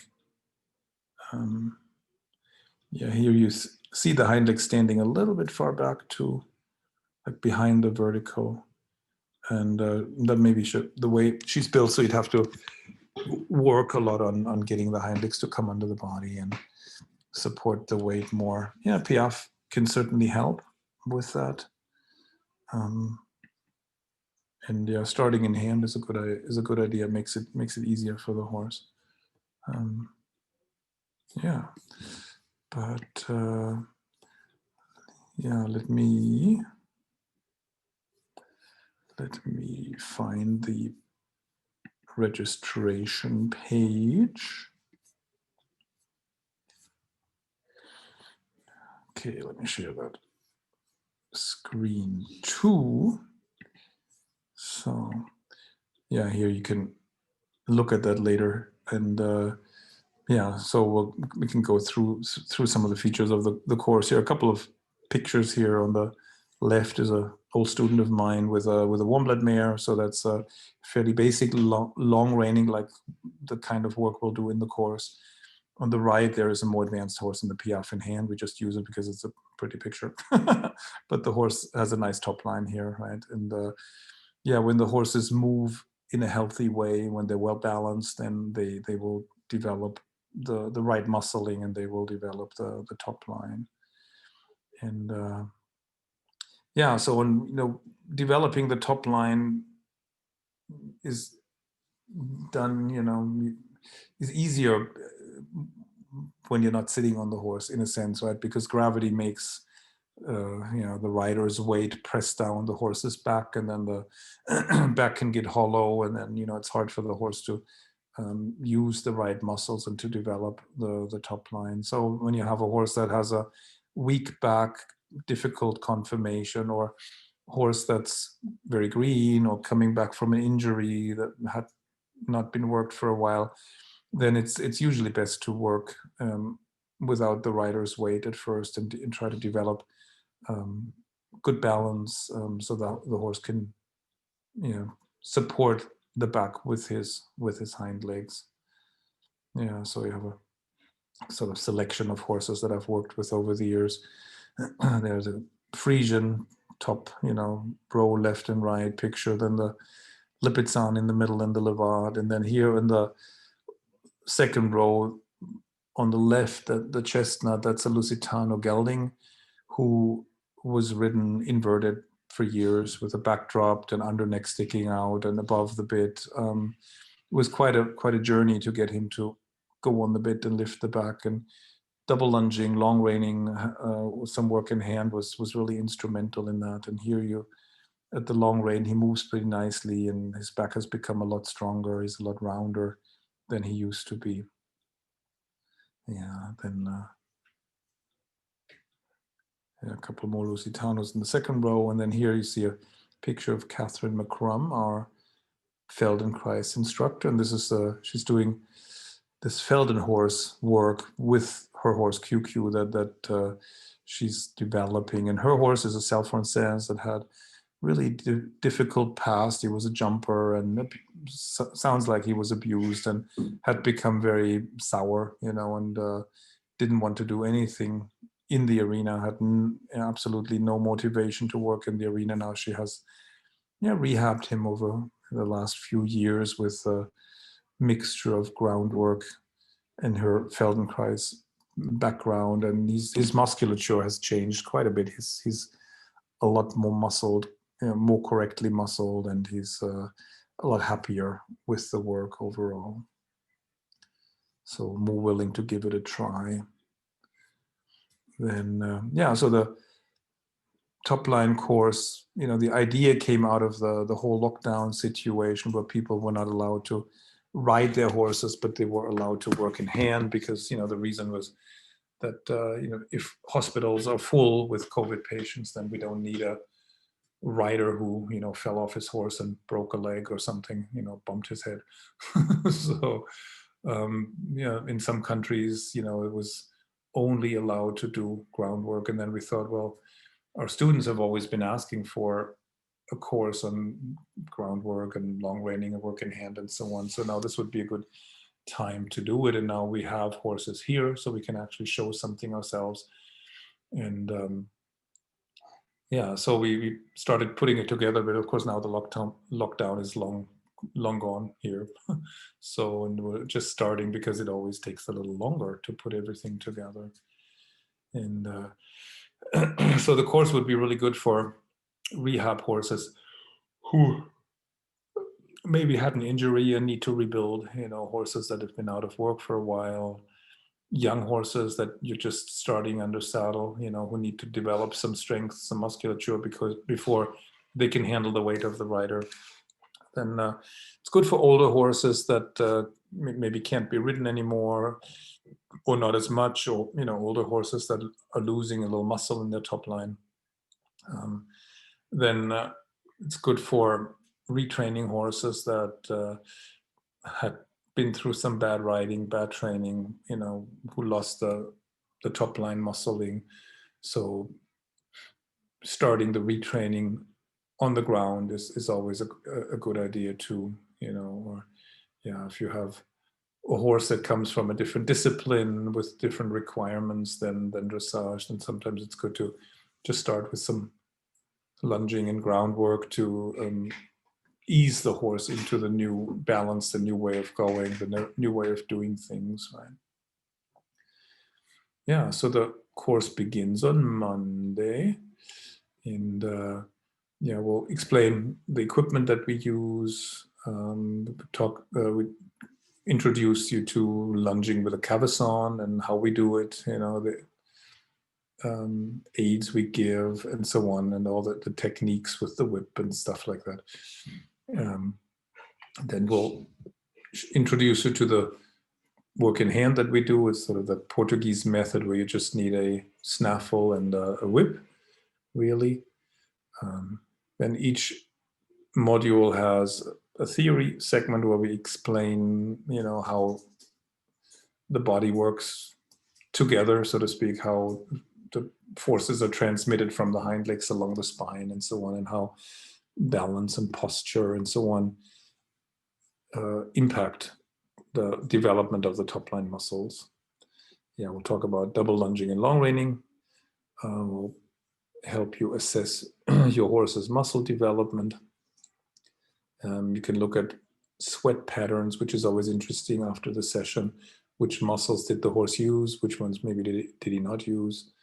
And yeah, so that looking at sweat patterns, looking at muscle development, then tells you maybe how you need to proceed in the future. Yeah, we'll have this Feldenkrais for horses, the Felden horse that Catherine McCrum is developing. Then we'll also talk about how you can mix or combine the different techniques, how you can switch back and forth between lunging and work in hand, or long reining and work in hand, double lunging and long reining, for example. Oh, so you can combine them and mix the techniques in certain ways that help you make progress faster. Then there's a picture of Shanna with a brown with a bay lippets on. It was a stallion at the time, now it's a gelding. He's a nice little long rein horse. And yeah, so this is a beta course, which means we're putting the course together as we go along, and it's the schedule is somewhat fluid, somewhat flexible. We can add stuff if you feel like something needs to be fleshed out more, or you want more information on a certain topic or a certain aspect, then we can put that into the course content. We just have to produce it, and yeah, so because of that, because it's not not the finished product yet, the price is lower than for the final course, and you can help shape the course with your input. And you're going to ask multiple times throughout the course what you want more of. Yeah, and then when this course is done, we run it again next year, you'll be in automatically in the final version of it, and for no extra cost, right? So it's a benefit of being the founding member. Then you get to take the course twice, right, for the price of one. And yeah, so here are a couple more pictures of the work we do. Shanna demonstrating how to hold the outside rein and whip in the work in hand. That's one version of doing it. Then me doing a little Felden horse with that chestnut gelding, and then Shanna long reining a Lipizan stallion that was in training with us years ago. And on the bottom row you see me long reining or ground driving a Frisian stallion. That's sort of one way of approaching the long rein, like introducing the long rein, that you start with double lunging and then you go behind the horse. If you have the two lunge lines rigged up the same way, like you see here, then you can convert the double lunge line into long rein, so to speak, by just going behind the horse and then letting the horse go straight. And then gradually you can sneak up on the horse, close the distance, and then eventually you'll be right at the croup, like the two pictures on the right, Shanna with a gray horse and me with a bay horse. So then you're either in the middle, right behind the hind legs, or a little off to one side next to one hind leg. Yeah, so the Topline Makeover course is a 12-year-old program. 12 years. Yeah, I'm tired. It's been a long week. 12-week program, not a 12-year-old and thinking horse. 12-week program. It's okay, we forgive you, Thomas. Thank you. And so it takes you step by step. We introduce the different techniques, and show you how to do it, how to get started, and what to look out for. And we can, and since we have horses here now, we can actually demonstrate it with the horses here. And yeah, the videos you can watch online or download.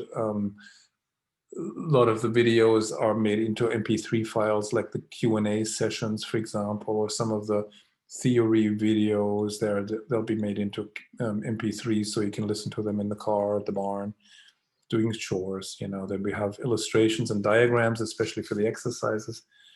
There are PDFs that you can download and print or take with you to the barn.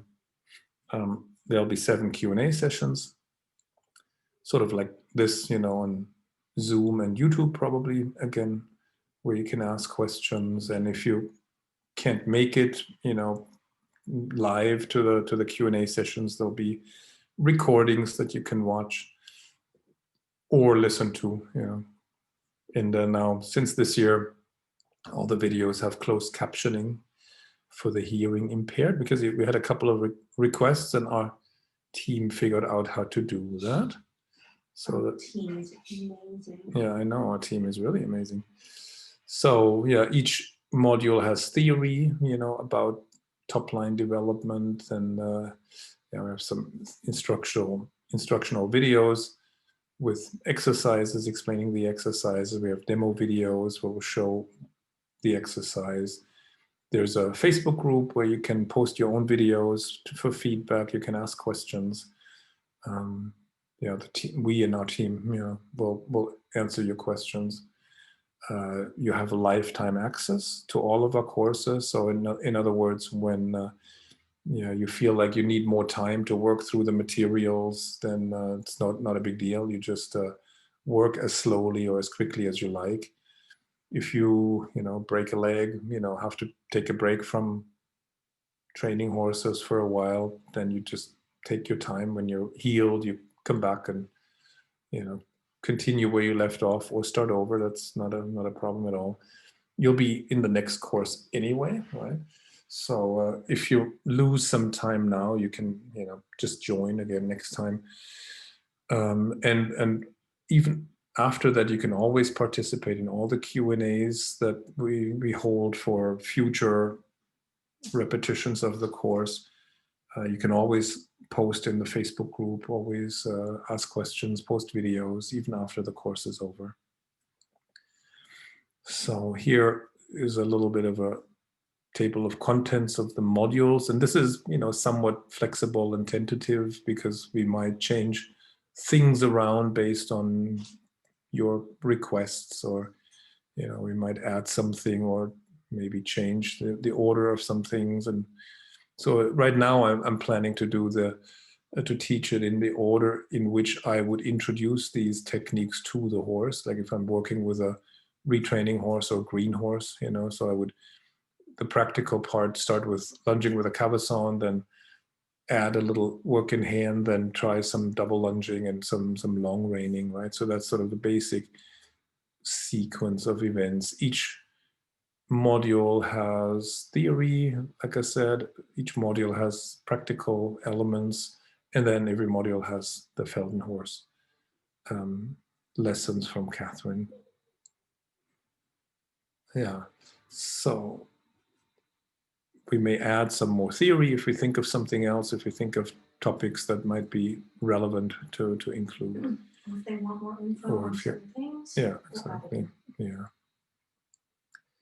So here in the course, you get this 12-year-old course. You'll be 12-week course. Sorry, I keep making the same mistake. I'm tired. It's cute. I know. It's cute. So 12-week course, and then you'll be enrolled in the next time we do it.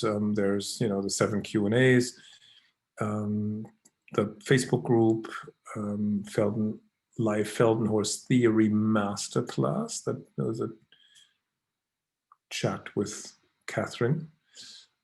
She'll explain what this is all about, this Felden horse. It's a pretty exciting new sort of methodology that Catherine is developing. Then you get bonuses when you register for the course. You get the Topline Challenge recordings. All of them, they'll be in your course platform then. There'll be an Introduction to Work in Hand course. That's available in October. Then we'll do a masterclass double lunging. That's still, oh no, we did that already, huh? Let's see if the double lunging masterclass we've already done in July, so that'll be in your account platform. Then we include some of the master classes we held with Noor Tanger and Patrick Molenaar from Holland. They're friends of ours who specialize in rehabbing horses. They do a lot of lunging, a lot of double lunging, work in hand for specifically rehabbing injured horses, kissing spines horses, that sort of thing. So we had held a series of live events like work in hand for rehabilitation, lunging, body work, and intuition.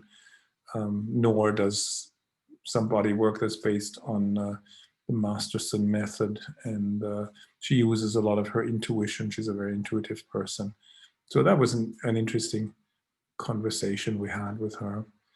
Then I did like a master class on the role of tempo and speed on the horses, with the impact on the horse's soundness.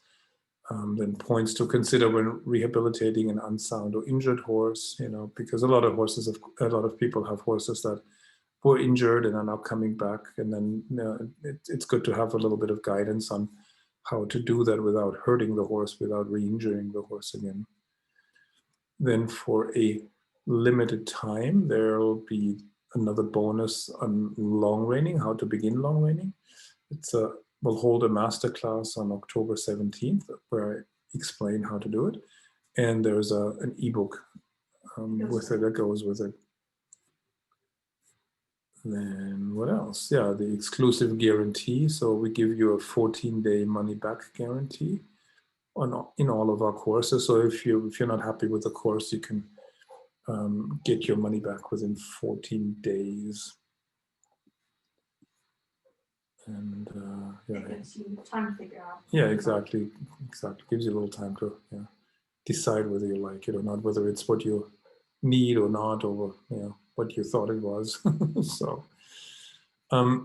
so the of course the work in hand and the long reining part can be taken a whole lot further, in terms of movements you do. Right here we don't need to get very fancy because it's about building or rebuilding the top line. So it's more elementary work in hand and long reining. Maybe at some point in the future we'll do some more advanced work in hand and long reining, including more of the upper level dressage movements, but we'll see. So so you can, oops, a second.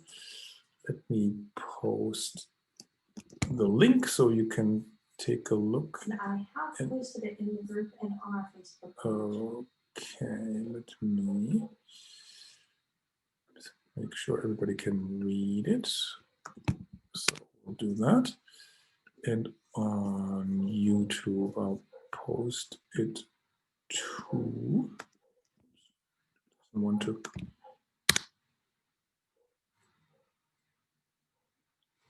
So Liz says, wow, this course is going to be fantastic. I'm excited to learn all these new techniques. I've been making it up as I go. So having this as a course is fantastic. Yeah, it should be useful because I think a lot of people have done, lunging and double lunging and stuff like that. But I'm thinking that a lot of people haven't had a formal introduction to it, or there is, more stuff that you haven't seen before, haven't heard before, and so on. And so we'll help you with that. Let me check quickly for more comments and questions. Sherry says, what equipment will be necessary for the course? I don't have long reins or surcingle. How soon would I need them? Well, we'll start with lunging. Initially, for lunging with a cavesson, you just need a snaffle and a cavesson and a lunge line. For double lunging, I just use 2 regular lunge lines. And when you start long reining, you can just use one lunge line that has a loop on one end and a hook on the snap on the other end. So you don't need long reins. When you do the double lunging, a surcingle would be good. And in the first module, we'll lay it all out and show you what we use, what equipment we use. When you use a surcingle, it's good to have one with as many rings as possible. And the rings should be big enough that you can fit the snap of your lunge line through it. Otherwise, it's a bit of a hassle to thread the needle there from the other end. So Karen Jones says, what if we can't make it to all lessons over the 12 weeks? Do we have lifetime access to materials? Yes, always, always. So we don't want anybody to get stressed. We don't want anybody to have to rush.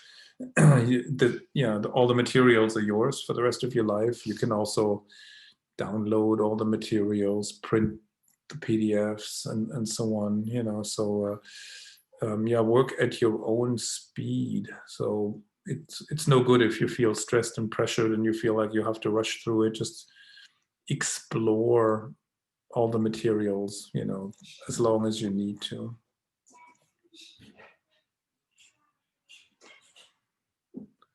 And Beverly Settler says, highly recommend Thomas and Shanna's courses. Thank you. She says, very informative, practical, as well as very giving with regards to time and feedback. Thank you. That's really sweet. And Karen Jones says, I've been making it up as a go-to, and I have done a lot of it with clicker training. This will be interesting to see what I can shape with a clicker and food. Yeah, absolutely. You can combine it with what you know already, right? And tailor it to your needs and your horse's needs. That's sort of the goal here too. And pick and choose the techniques that seem useful for your horse at the time. Not all techniques will be useful for all horses at all times, but hopefully there's always something that will work, right? That, especially if you have a difficult horse or a difficult phase in the training, then you need to be able to find something that helps your horse progress. And maybe one, certain technique for a certain period of time, then it might lose some of its usefulness, then something else will be more useful. Often it's a combination, just switching a little back and forth between different techniques. That's often, that's what I do, is it's often the most effective way to move forward. So you're not stuck with like one thing, that you chose to do for the day, but you may also have to abandon something you tried because it's not going well or it's not going in the right direction, then you choose a different technique, different equipment, and so on. So the flexibility is very important there. Edie says, how much time would we need to have available each week or each day to do the course? Good question. We don't know yet because we haven't put the materials together. I don't know, per week, the video materials, maybe an hour or two total for the week. I don't know. We haven't put them together yet. And sometimes it ends up more than we anticipate. And then there's the Q&As in the Facebook. Yeah, exactly. Yeah, the Q&As, there's 7. The Q&A will be between an hour and 2 hours probably. Not every week. And then, how much time you need to practice depends a little bit. With the lunging, 20 minutes a day of lunging would be fine. Or even 10 minutes a day of lunging, depending on where your horse is in the training. You could also, like if you're riding the horse, you could just warm him up with a little bit of lunging. 10 minutes of lunging at the trot maybe, or a couple of trot canter transitions, and then do your normal riding afterwards, or warm the horse up with a little work in hand and then ride. So you can make the schedule that fits you, and pick and choose the technique that seems interesting and that seems promising. And then you don't need to drop everything else that you've been doing with the horse. You can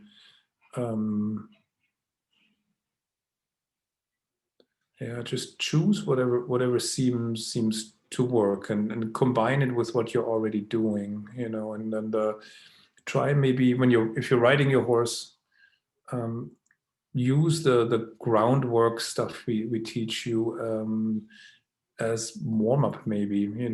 How can you structure the warm-up so that by the time you get on, the horse is as pleasant and supple and balanced, etc., as possible. And then you can select which technique is most suitable for that.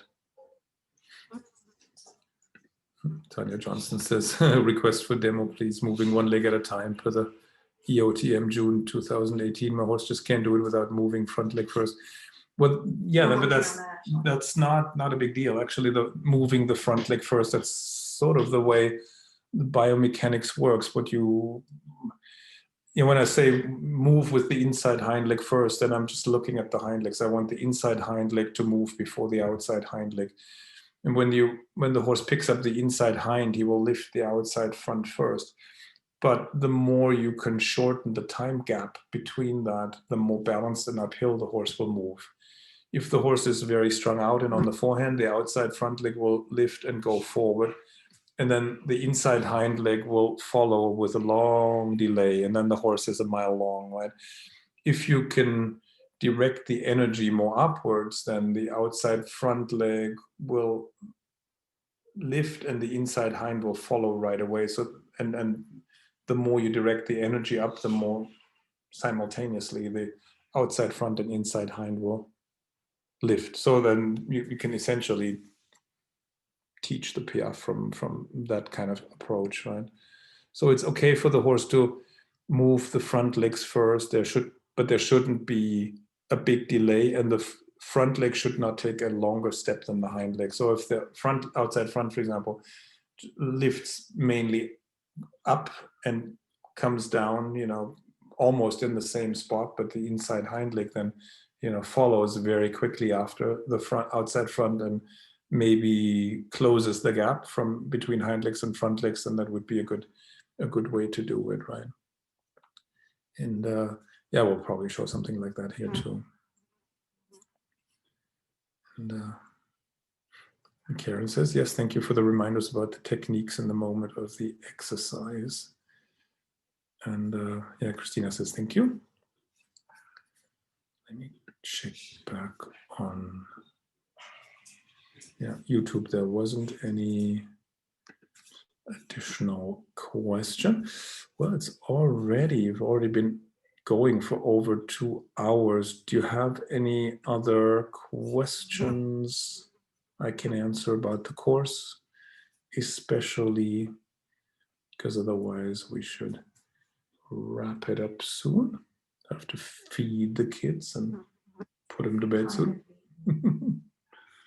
Yeah. So, Edie says, thank you. Looking forward to tomorrow. The course sounds very promising. Thank you. Yeah, it should be an interesting course. Tomorrow morning, we have a live stream with morning our time, yeah. Live stream with Catherine McCrum about the Felden horse, where she can explain a little bit what it is, what she does, and we can chat about it. And then in the evening our time, so like today, same time as today, we have another Q&A session, and then that's the end of the challenge. So yeah, Sharon Francis, thank you. I must go to bed now. Looking forward to tomorrow. Yeah, we need to go to bed soon too. It's been a long day, a long week.